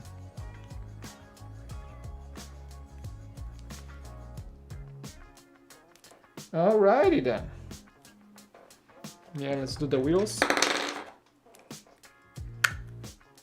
UCS Krennic shell with massive wings, that'll be fantastic. But the playset is actually good enough. I don't think LEGO will pursue doing a UCS version of that. Plus, it wasn't as iconic. Like I love the design of the ship, and I love the movie, but you know, LEGO. I don't think LEGO will pursue that. They're gonna say like, oh, it's too not as known as something from classic trilogy, which we can remake for the 100th time. I think LEGO will rather faster make a brand new remade 2020, like 21st century worthy X-Wing Red 5 again in UCS scale, because you know they're good at remakes, and as the Falcon, as the ISD, I think the X-Wing might be the next one to be remade from the very old classic set. So I think they would rather do that faster than going for something like Krennic's shuttle. Unfortunately, to my and your probably disappointment. I would love to see that, of course, but I don't think that's gonna be something that LEGO will pursue at all. Unfortunately, like most people were like, what is that? Because yeah, I know Rogue One, you know Rogue One, but more people know Luke in his Red 5 than Krennic in his shuttle. Unfortunately, that's the truth of the market. I would love to see a Krennic shuttle. I think it's a great looking ship. But I think we would faster see something like an X-Wing again. Because, I mean, truth be told, let's be honest, like the Red 5 kind of needs a remake. I mean, it wouldn't be something that would very much upset me if we got one that's large scale, super cool looking X-Wing. I think that's something that will happen anyway, because we have I'm just looking at my shelf, we have, like, if you look at the lineup, I mean, come on. We have the A-Wing, we have the Y-Wing. What's missing? the B-Wing for sure. Like the B-Wing also could be remade, but I would be surprised if Lego doesn't make a big X-Wing remake in the next few years. I would honestly be surprised. Okay, maybe if we count the Christmas X-Wing, the super rare employee gift X-Wing, then maybe it's already been made in that way, but maybe already past that point. Man, this thing is awesome! Oh my goodness, it looks good. Very good. Yeah, I would like the Tidarium to be remade as well. I don't have the original one. I was drooling over the OG one because this was as it was one of the most eye-catching first-hand display pieces in the Brickworld studio. We would have the UCS shuttle up front when you enter the studio, so I love the look of it. We had it was like fully unfolded with wings. It's a massive set. It's beautiful. Would love to see a remake of that for sure. I cannot even remake it sounded weird. Oh, it's cool. So it rotates and this thing scans and only in a 45-degree cone. Okay, I really like it that way. Very cool. Thank you very much. And there's steering wheel. Steering is right here on the top, so it's very well hidden. Super cool. Super cool. Dude. How beautiful is that thing? Okay, let's go. Let's continue. UCS ATT, yeah. For sure, there's so many things that Lego could do. Yep, I do agree. Oh, very nice thing, guys. We do have the printed non-stickered rims.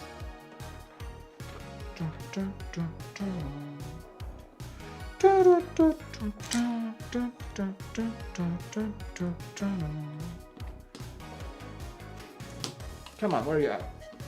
I'm trying to... There we go. I love how solid it feels. I can grab it by the front and I'm sure nothing will fall off. Like I can totally carry the set anywhere I want that way.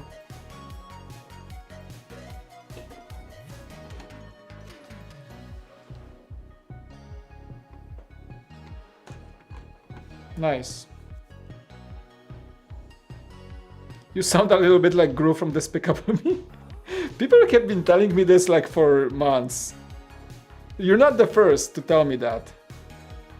I don't even try. I'm Polish, so that's my accent. I mean, I love the Minions and Despicable Me, and I tried watching it, and I don't find myself sounding like Gru, but people keep telling me that I sound like Gru. Maybe the accent is that. I gotta rewatch it and see how it sounds. Maybe I can do a really good impression of Gru that way. I would love to. Yeah, I had no idea it moved as well.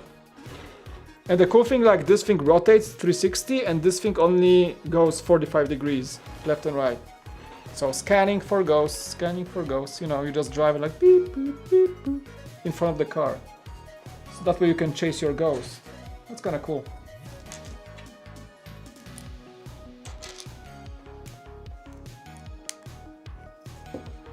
I'm gonna place this guy right here so you guys can see that I'm still building here behind the car. Again, rusty stickers are left out. I'm not using them. I think it just makes the car look better without the stickers.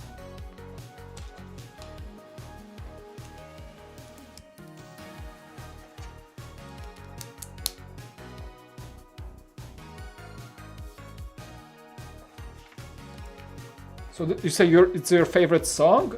Are you familiar with my streams? So you know, this song plays quite a bit. I'm using Epidemic Sound music, so it's copyright safe. I pay for that music, but yeah, this song has been on my playlist for quite a long time. I usually compose my playlist because I use this service for videos, for my edits.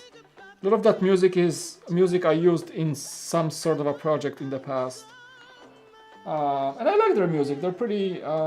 They have good selection, and it's all copyright safe for YouTube, as long as you pay for it.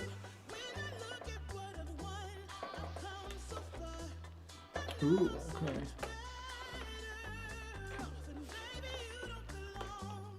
Oh, nice. So the way you install the wheel covers in the back, pretty clever. There's like a bunch of technique involved as well.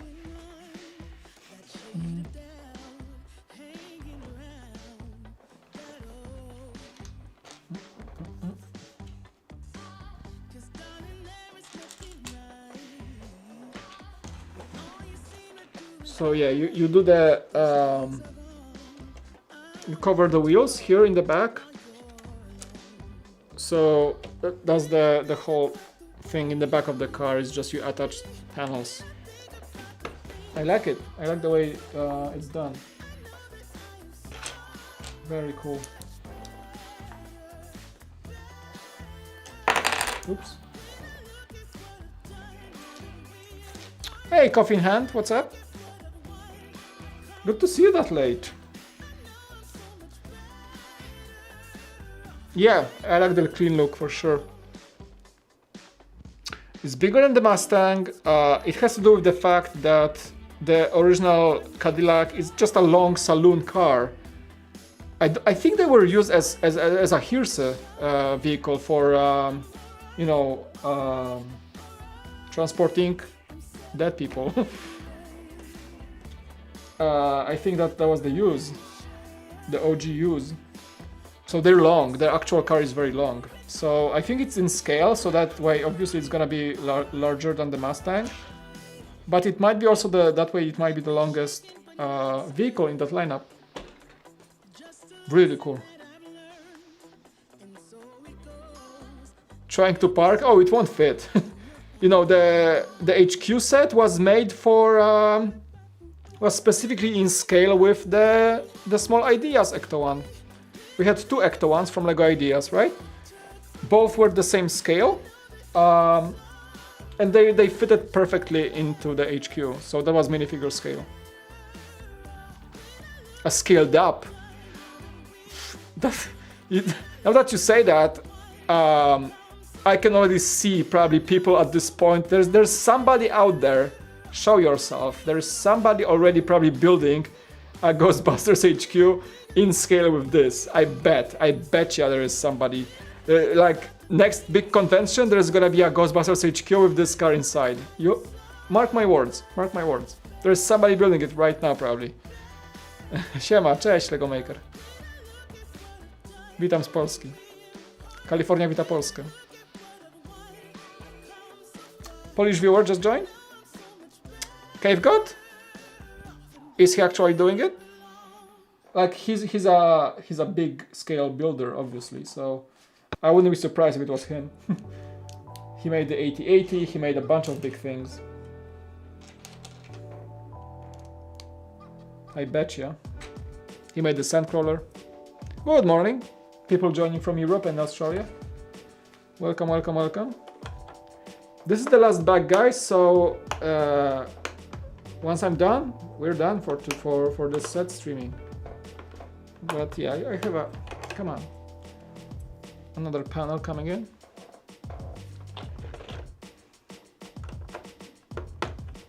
Oh, it's a no-brainer to build like if somebody can do it, like somebody like Cave God, I bet it's already in someone's desk, on someone's desk, building an HQ in scale with this.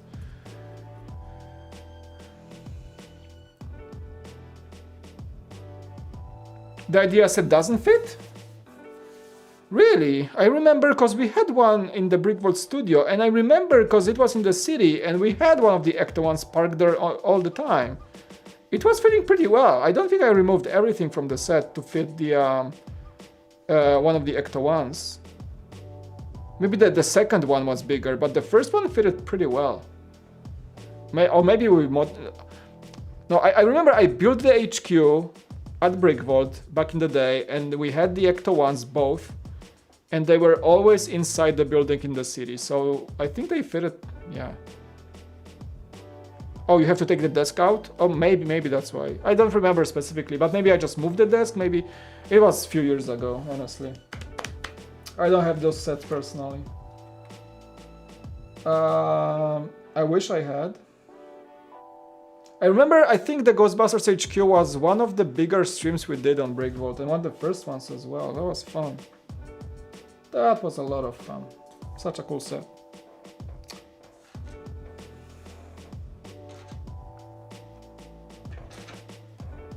Do you guys think there's gonna be more sets for the movie? I don't think so, right?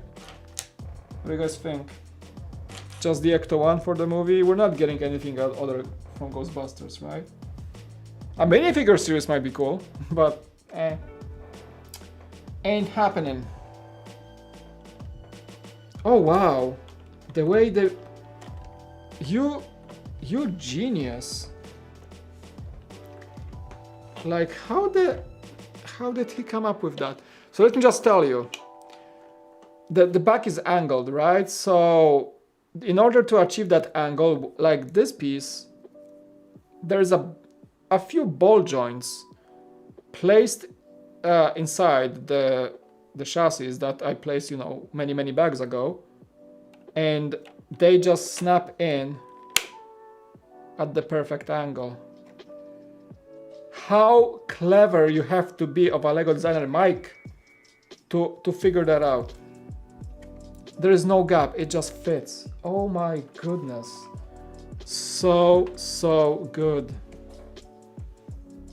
This guy is insane, like his quality of building is just, whoa. And there is no gap, like I'm gonna finish this and you will see there is no gap.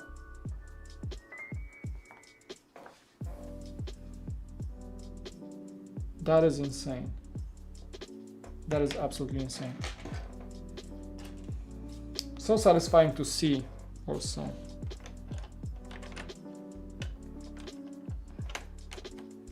Such a beautiful finish on this side. Oh my goodness. Oh, man.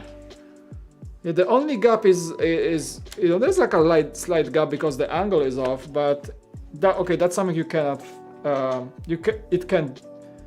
it cannot look better using Lego bricks, because let me tell you, look at the finish of that rear. See?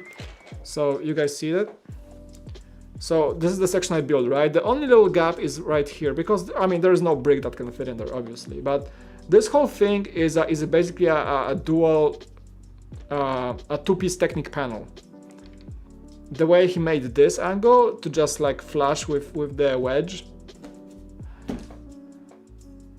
Genius, absolutely genius. I'm impressed. I'm really impressed now. Whoa. I love these moments, like when I build a set like this and I like see how it's made. It's like beautiful. I don't know, I'm just a sucker for good craftsmanship, you know? Same goes for like if I buy a product and I like the finish, the craftsmanship, the materials, the fitting, like an iPhone. You take an iPhone, right? Anything Apple, like Apple has this feeling of that their device is well built. So you see the fitting, that there's no gaps, that the metal used, you know, it just feels good. Like you take their laptop or iPhone or iPad, anything, it's just built so perfectly, so meticulously well. And I have the same feeling when I build a Lego set. If something just achieves the desired look with such a perfect craftsmanship, I just like, wow, right? That was this moment. And that's why I enjoy buying his sets. Because they always, there's a lot of moments when I build Mike Siaki's set when I just build it and this feeling comes to mind. And that's one of those moments. So yeah, there's that. And this goes, oh, right here, okay.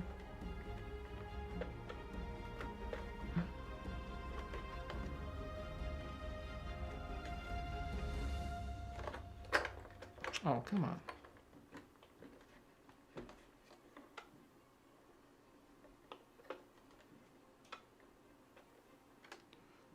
Okay. So there is that. Okay, those antennas, whatever, grounding cables.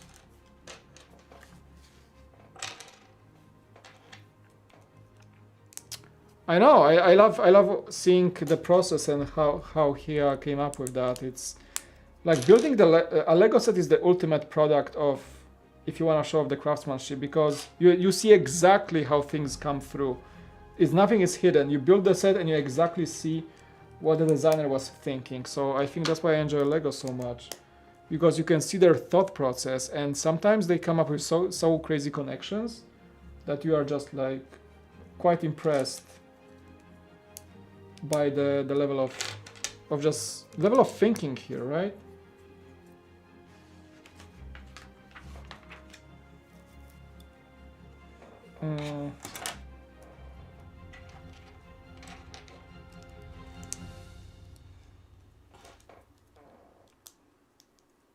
Am I going to get the haunted house? Yeah, I mean, I love it.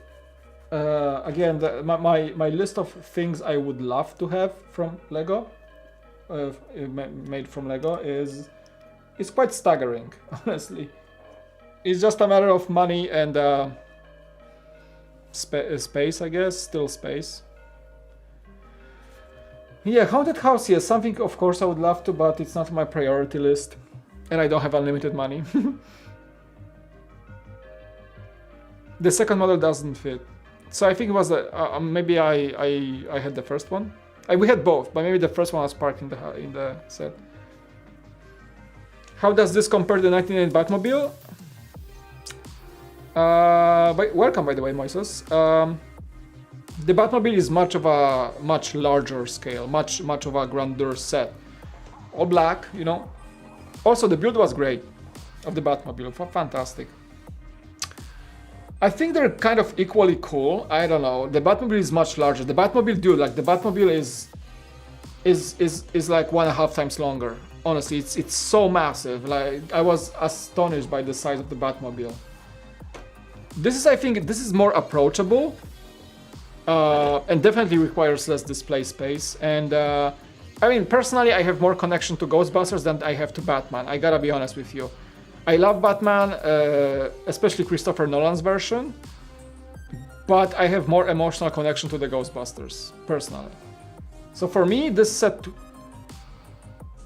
I think if I had to get the Batmobile or get the ECTO-1, I would get this one. Again, I do not own the Batmobile. The video you have seen on my channel is courtesy of my friend Essel from Soccer Bricks, who lended me the set to build and make a video about, and I returned the set to him. That was so kind of him, because I don't have one, and I didn't really want to buy one that quickly, so he said, hey, I can give you this one so you can build it and just make a video and, you know, return the set to me. I was like, thank you. So I did experience the set, I built it, I reviewed it, and I don't own it, and I don't miss it very much, because like, I enjoyed the set as I was building it and had spent some time with it, but I'm rather happier owning this one than I would have been owning the Batmobile, I guess.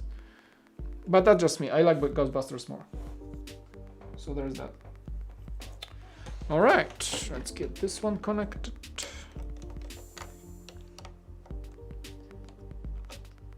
Up this way. Okay. And not only these things connect to the studs, there's also a Technic pin in there, so it's doubles reinforced. So again, very cool.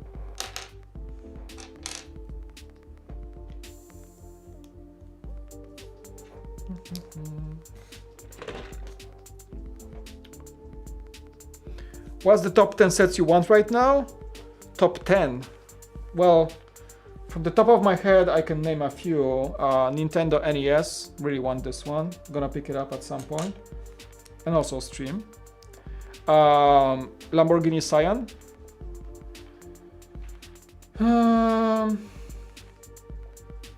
I got the Osprey, which I'm super happy with. So Osprey was one of them, and I have it.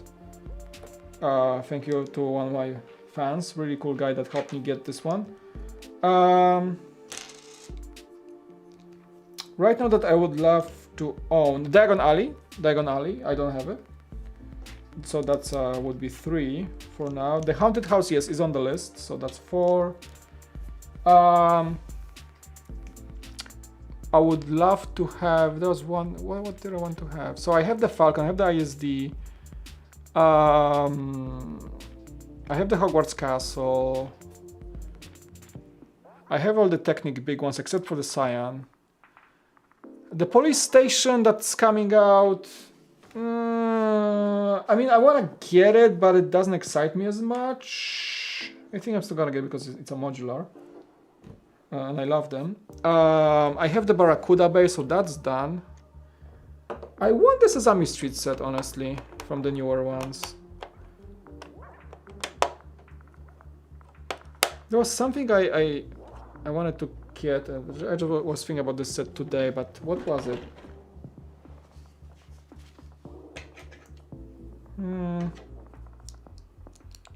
Have a blank in my head right now. Do I remember my first Lego set? Not specifically per set, the set, but I think my first set as I was gifted as a kid was somewhere in like 1991 when I was like, I was born in 85, so I had like 6 years old or something. Remember, I grew up in post-communist era Poland, so Lego was a luxurious commodity. It was, Lego was either very expensive or impossible to get in Poland. And I was lucky enough because the aunt I mentioned that she lived in the US, that we would visit her in the 90s, and she would well, get me Lego in the US and send them over or bring them with her to Poland. And I was always she was so nice. I was always given a Lego set through her, or Christmas or something, which I was one of the lucky kids because not everybody was able to get Lego in Poland back in the early 90s, like late 80s. And I think the first sets she gave me were from Lego Town. It was something before Lego City. I remember specifically having an old, back then, by the way, Octan was a thing, but also Lego had Shell sets, like the Shell gas company. So I had, I think, their gas station, and there was this set. I remember the racetrack, the finish line of a racetrack. There was also an old set. I had a few of these, and then I got quickly into, thanks to my parents, I got quickly into Ice Planet, M-Tron, Blacktron, you know, the old oldies from space. And I remember getting one Christmas, I got the M-Tron Magnetizer. That set that's very nostalgic to me. And I still have it somewhere in my parents' house, so I wish that someday I will just come back to Poland, find it, and rebuild it. Because I'm sure I have all the bricks somewhere. Yeah.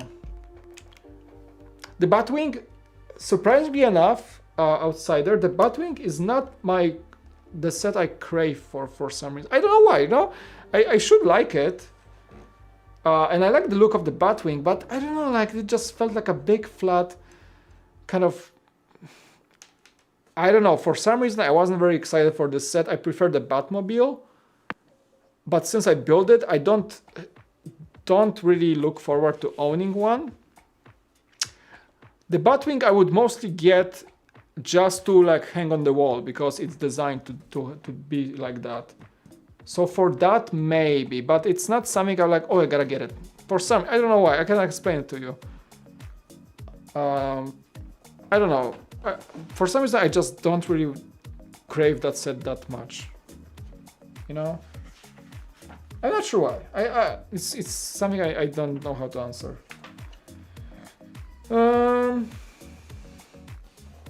Is there anything else I was really looking forward to getting? Now that I think of.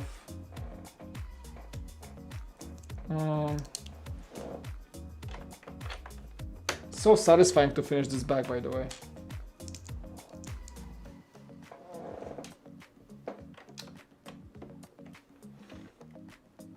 So Batmobile all the way? I gotcha. Yeah, I think I really want the Diagon Alley right now. For like the NES Mario and the Diagon Alley are like the sets I really want. The Cyan, is set I want, but it's not something I'm looking forward to building because this set is complex and it's all technique, so I'm not the biggest fan, but I still would love to just look at it every day, you know. But in terms of building, NES and Diagon Alley, yeah. I don't crave the Colosseum, for example. I watched David Hall's Solid Brick Studios review like yesterday or today, I don't know, today morning, and he has nothing but good things to say about this set. But still, like for me, it's like it's a $550 paperweight. I don't know. It feels that way, and it's so repetitive to build. It's massive, of course, and kind of, you know, impressive to look at, but not $550 impressive, you know, I feel. So the Colosseum,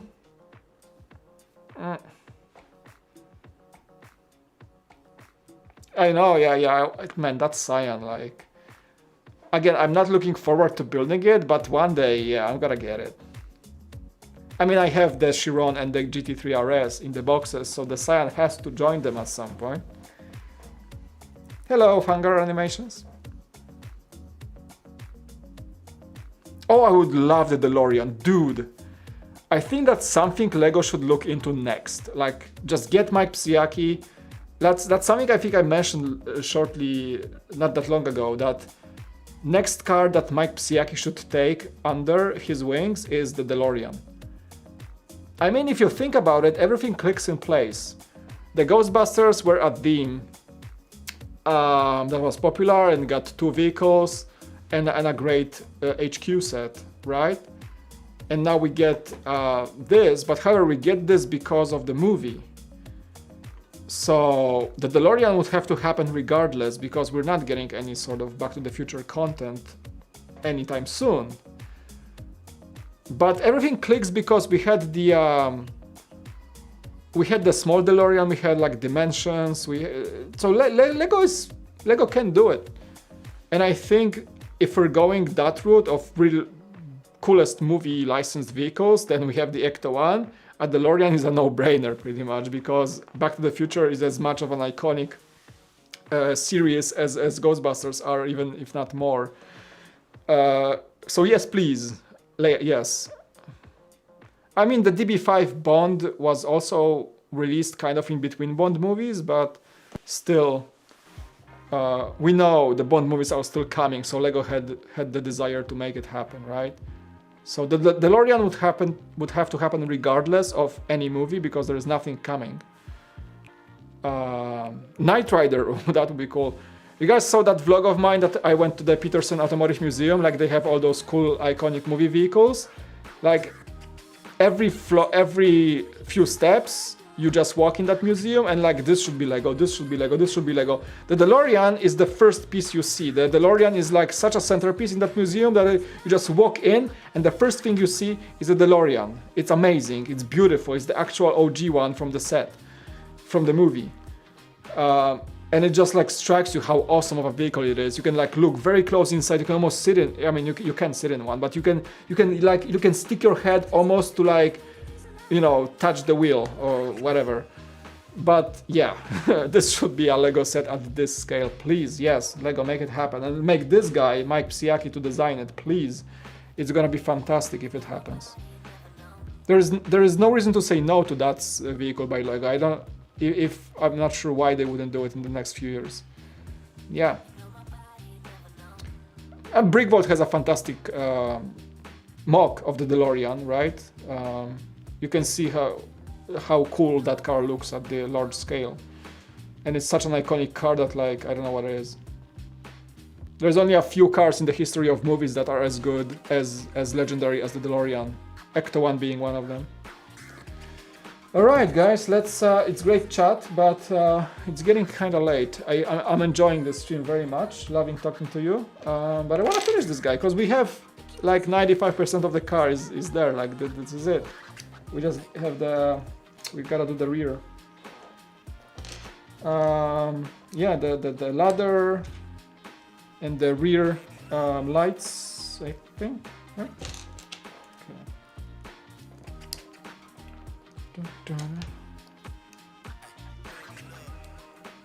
Oh, UCS Mystery Machine. That would be sweet. I mean, Scooby-Doo... Actually, we just had a Scooby-Doo movie. We just had one, right? Just like... Just before or during COVID era. We just had a live-action Scooby-Doo movie. Now that I realize it, why didn't we get anything from Lego? Did you guys notice? We literally just had a Scooby-Doo movie. And I just noticed there was nothing from Lego. That would have been a perfect moment to do something about it. A large-scale mystery machine. Am I right? Or what? Why? Like, yeah, just realized. Or maybe did that movie come out? It did come out. It wasn't that great. Yeah. I mean, I didn't watch it, but yeah, I saw some reviews. But still, it's a piece of content that, you know, can have some stuff. Yeah, I like the new police station whiskey, but I don't know if I'm gonna go for it day one.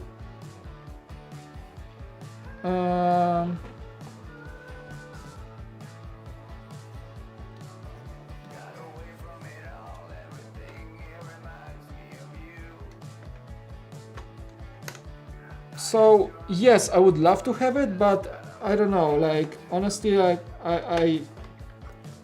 have tons of expenses coming up, and this set comes January 1st. So for me, it's kind of like not reasonable to buy it right now. But yes, I want it. Yes. Okay, ladder connected. So there's a piece of lore. There you go, a little lore shard. The roof rack ladder offers quick access to the ECTO-1's special rooftop equipment. It was moved in order to make room for the new gunner seat door. So, if you know, the OG ECTO-1 had the ladder on this side. That's why people were kind of like disappointed that it's a different version. But the reason for this is that this happens on this side. The ladder will block the door. That's the whole story. Cool, right? It's such a snappy, satisfying... There's a ghost! Another one! If you think about it, it's basically the ejection seat from the DB5 made by the same guy, except it's horizontal, not vertical. Ghost! Love it. So snappy.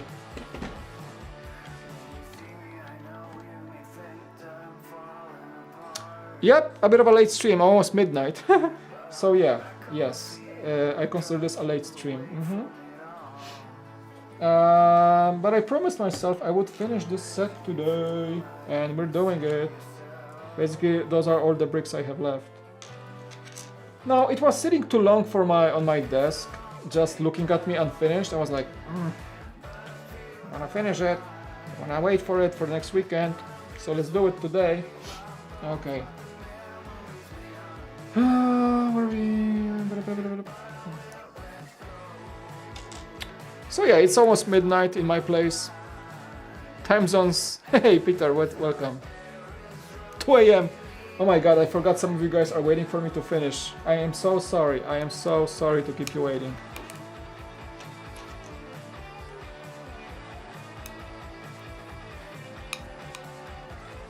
I'm gonna be finishing very soon. Oh, okay. Those are cool.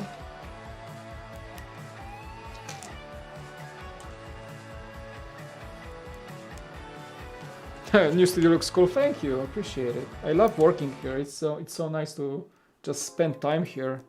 Something I honestly could not say about the old place, because the old place was just a corner of the bedroom. So, I mean, I like my bedroom. You know, it's a nice place to be but you sleep there and you don't want to spend the whole day there or something.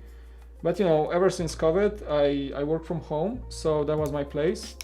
I moved several times within the apartment, so I was having my computer in the bedroom first, and then I moved it to the main room and tried to like change things up. But the problem with that old apartment was that it was getting really hot in summer, and it was unbearable to work in. I had no AC. It was bad. This, on the other side, it's on the downstairs of the house, so I don't interrupt anyone. This is my place. My family can go to sleep right now. I can talk here, and there is nothing that interrupts them or anything. I can close my door. I can have my own window. There's a lot of good things about it. So, and I can do it my own. So really nice. Thank you. Appreciate it. Yeah, I've been. That was my little dream of mine for the longest time, to have some sort of like a working space where I can focus and just work on my stuff without going into the way of everybody else in this household. And that's exactly what is happening. Oh, that looks so cool, those hoses. I'm gonna show you guys in a sec, but it looks freaking amazing. What is that for? They explain the manual? No, they usually sell everything, but I'm not sure what the blue hoses are for. They just do something. Oh, I keep knocking this one off.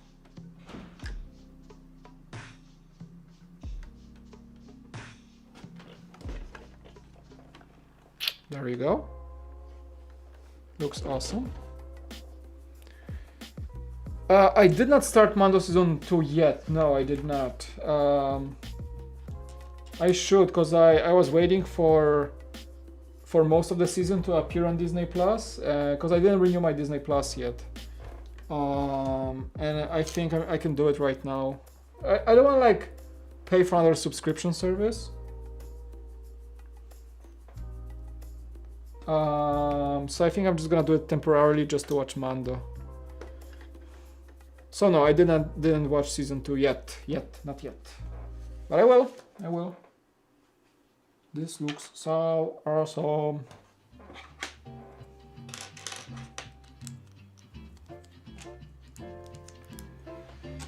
Okie dokie, I think it's the last bit. The rear emergency lights. I think.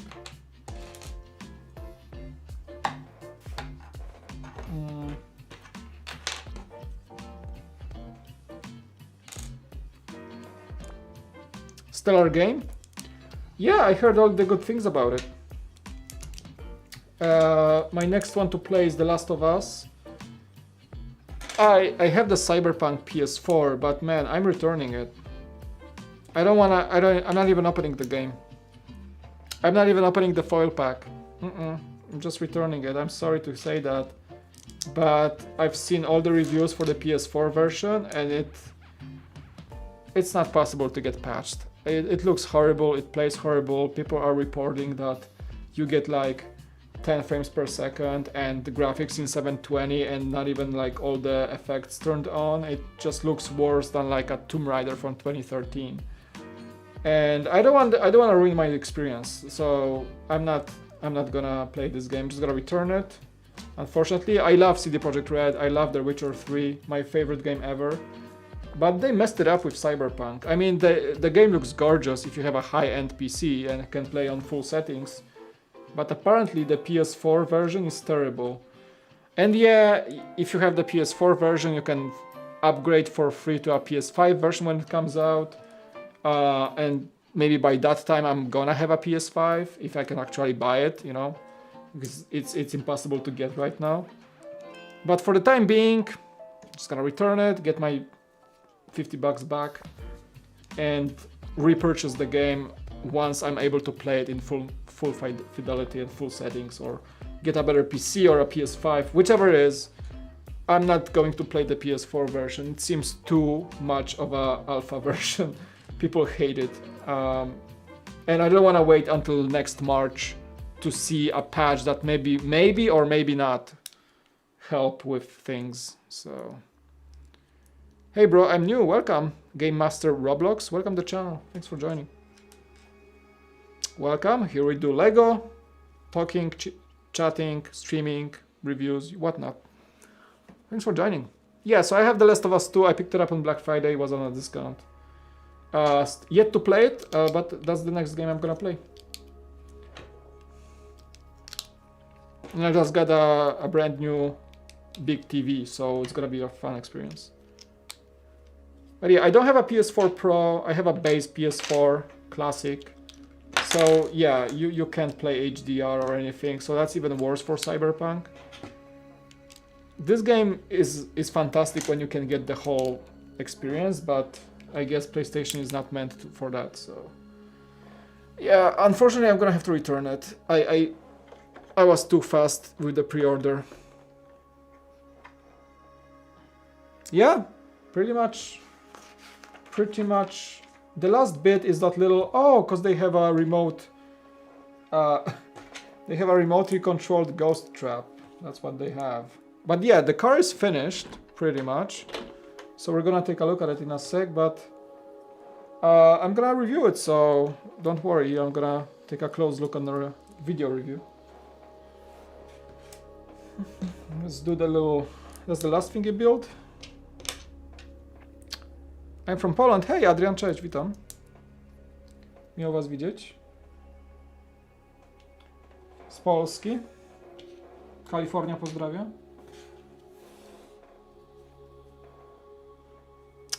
Hilbert, witaj. I'm sorry, I said Polish. Hello. How you doing? The Last of Us won like multiple game awards, including Game of the Year. Whereas a lot of people are saying that it doesn't deserve it because they hated the storyline or the controversies with the game. Again, I did not spoil myself. I did not read any story synopsis or any reviews of the game. I loved the first one, absolutely one of my favorite games ever. So I'm just gonna play it and see for myself. I don't wanna like take into anyone's opinion. But on the other hand, Cyberpunk, I saw the reviews because of the rumors of how bad the game plays on PS4. And without looking into the story or anything, I just seen a few videos of people playing it on PS4 and it looks horrible. It plays horrible, it looks horrible. I want my money back. So I won't even try it. Unfortunately. Ooh, some chill music right now. Some crazy sounds of whatever. Woo! Ghosts. Who are you gonna call? Have I played any Lego games? Yeah. Marvel with my kiddos. I think DC superheroes. We have a few of them on PS4. Yeah. Oh, Ninjago, Lego Ninjago game too as well. Okay, where do these go? I missed. I have two things that I'm not supposed to have here. And I have no idea where they go. So we're gonna have to find out later. Did I... Oh man, I don't know. We'll see. I must have skipped something. Never mind, I'm gonna fix that later because right now we are donezo. That's a wrap for this set. I missed some white elements somewhere, maybe at the bottom or at the roof. I think the roof rack might be missing something. Probably in the back, because I was going fast through this section. Oh boy. Oh boy. So, yes, this is finished. Let's see if there's... Oh, no. Come back. Oh, that's an Easter egg. Okay, so we actually have an Easter egg. Those two pieces that I was freaking out that I don't know where to go. It's so weird because you build this, they show you where to put it, and you say, oh, I'm done. And no, there is one more step, which it's a box. It's a box of Stay Puft marshmallows. It's a really weird looking box because it's kind of like a candy box, but kind of like curved. And this one It just sits in the seat in the car. That's it. It's a little Easter egg. Or marshmallow egg, if you will. That's it? You just put it on the seat? There is no... No, there is not even a stud holding it. It's just an Easter egg. Alright, alright. You got me. There is an Easter egg in this set actually. Alright. So I didn't miss anything. Very nice. Okay, it is donezo. Quick rundown of the features of the set. Yeah, I do miss Poland. I cannot fly there because of COVID. Nie mogę lecieć do Polski przez koronawirusa, bo ze Stanów nic nie lata do Polski. Moi rodzice są też na święta w domu sami, więc no tęsknię oczywiście. Ale mieszkam już w Kalifornii od paru lat i tak już zostało. Just answer my Polish viewer. If he asked if I miss Poland, and I said yeah, I miss my parents, and I can't fly there because COVID.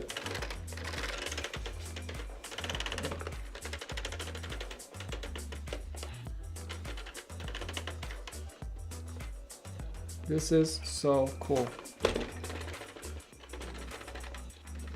I love it. All right. So this thing, by the way, this thing goes into the back of the car. It has a little slot. Fits pretty well. Just sits there. Has its own little bay. There we go. So you can just take it off, and you can actually. There's a.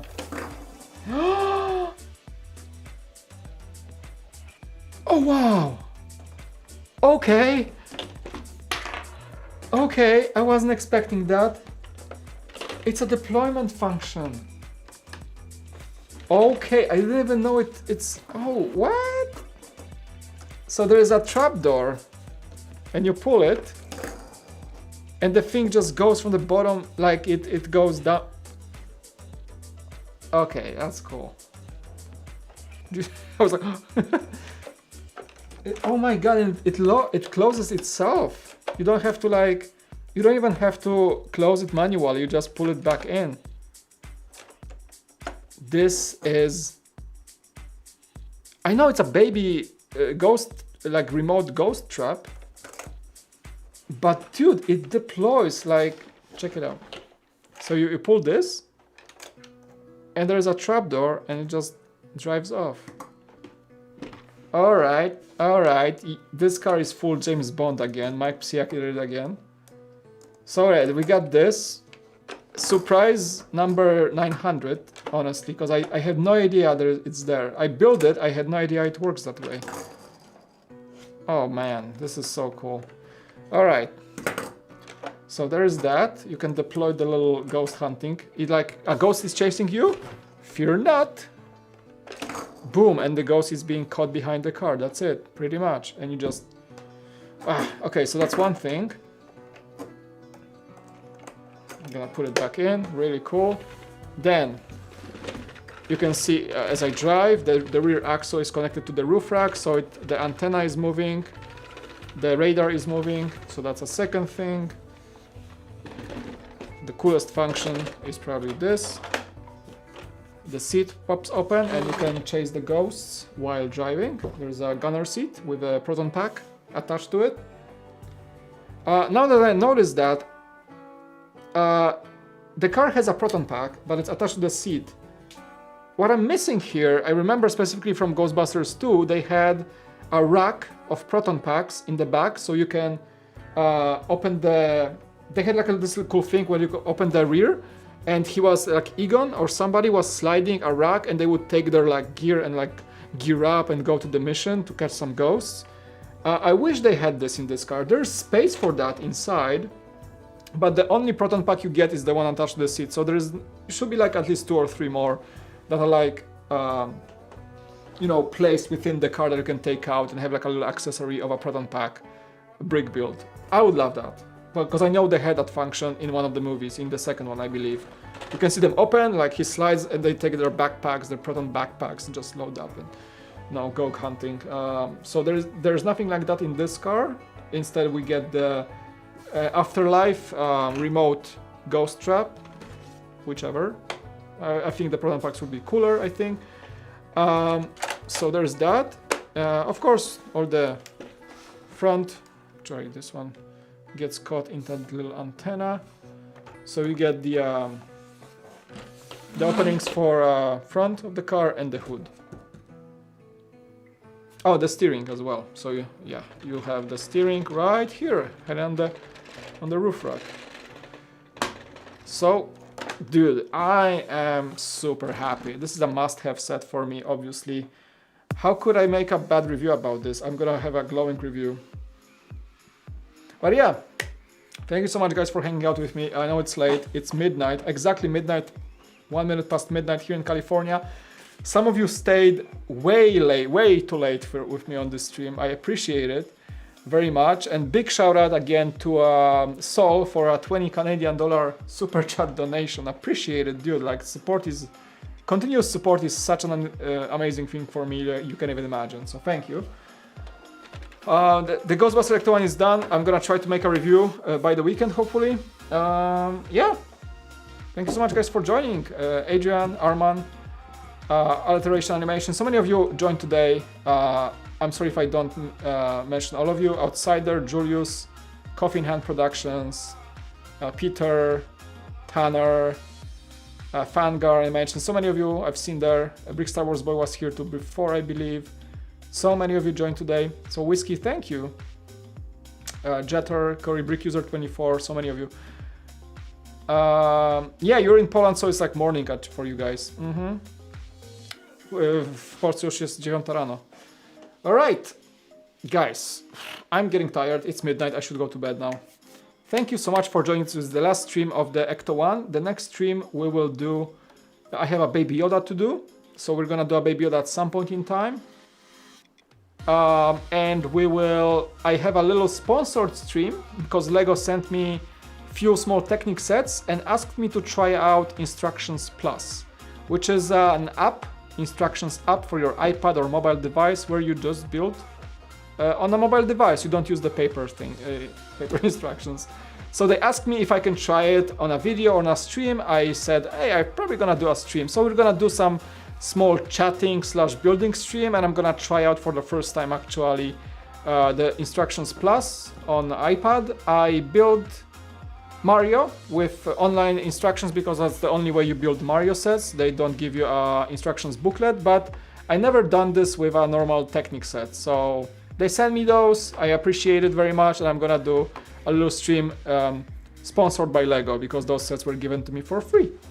And they are just small sets, so we're gonna do like a quick 1 hour stream probably, or 2 hours maybe, we'll see. So I'm gonna schedule that soon, and I hope to see you guys there. Happy New Year already. Try to get a stroopwafel, please. I would love to. I think I can buy them. There must be a store that sells fresh ones. I love these. Yeah, miss them from the Netherlands. Guys, take care. Have a good night or the rest of your day, whichever you are, wherever you are. Poland, rest of the day. Europe, Australia, US, go to sleep. Okay. All right, guys. Thank you so much for joining. I'll see you in the next one. Peace out. Bye.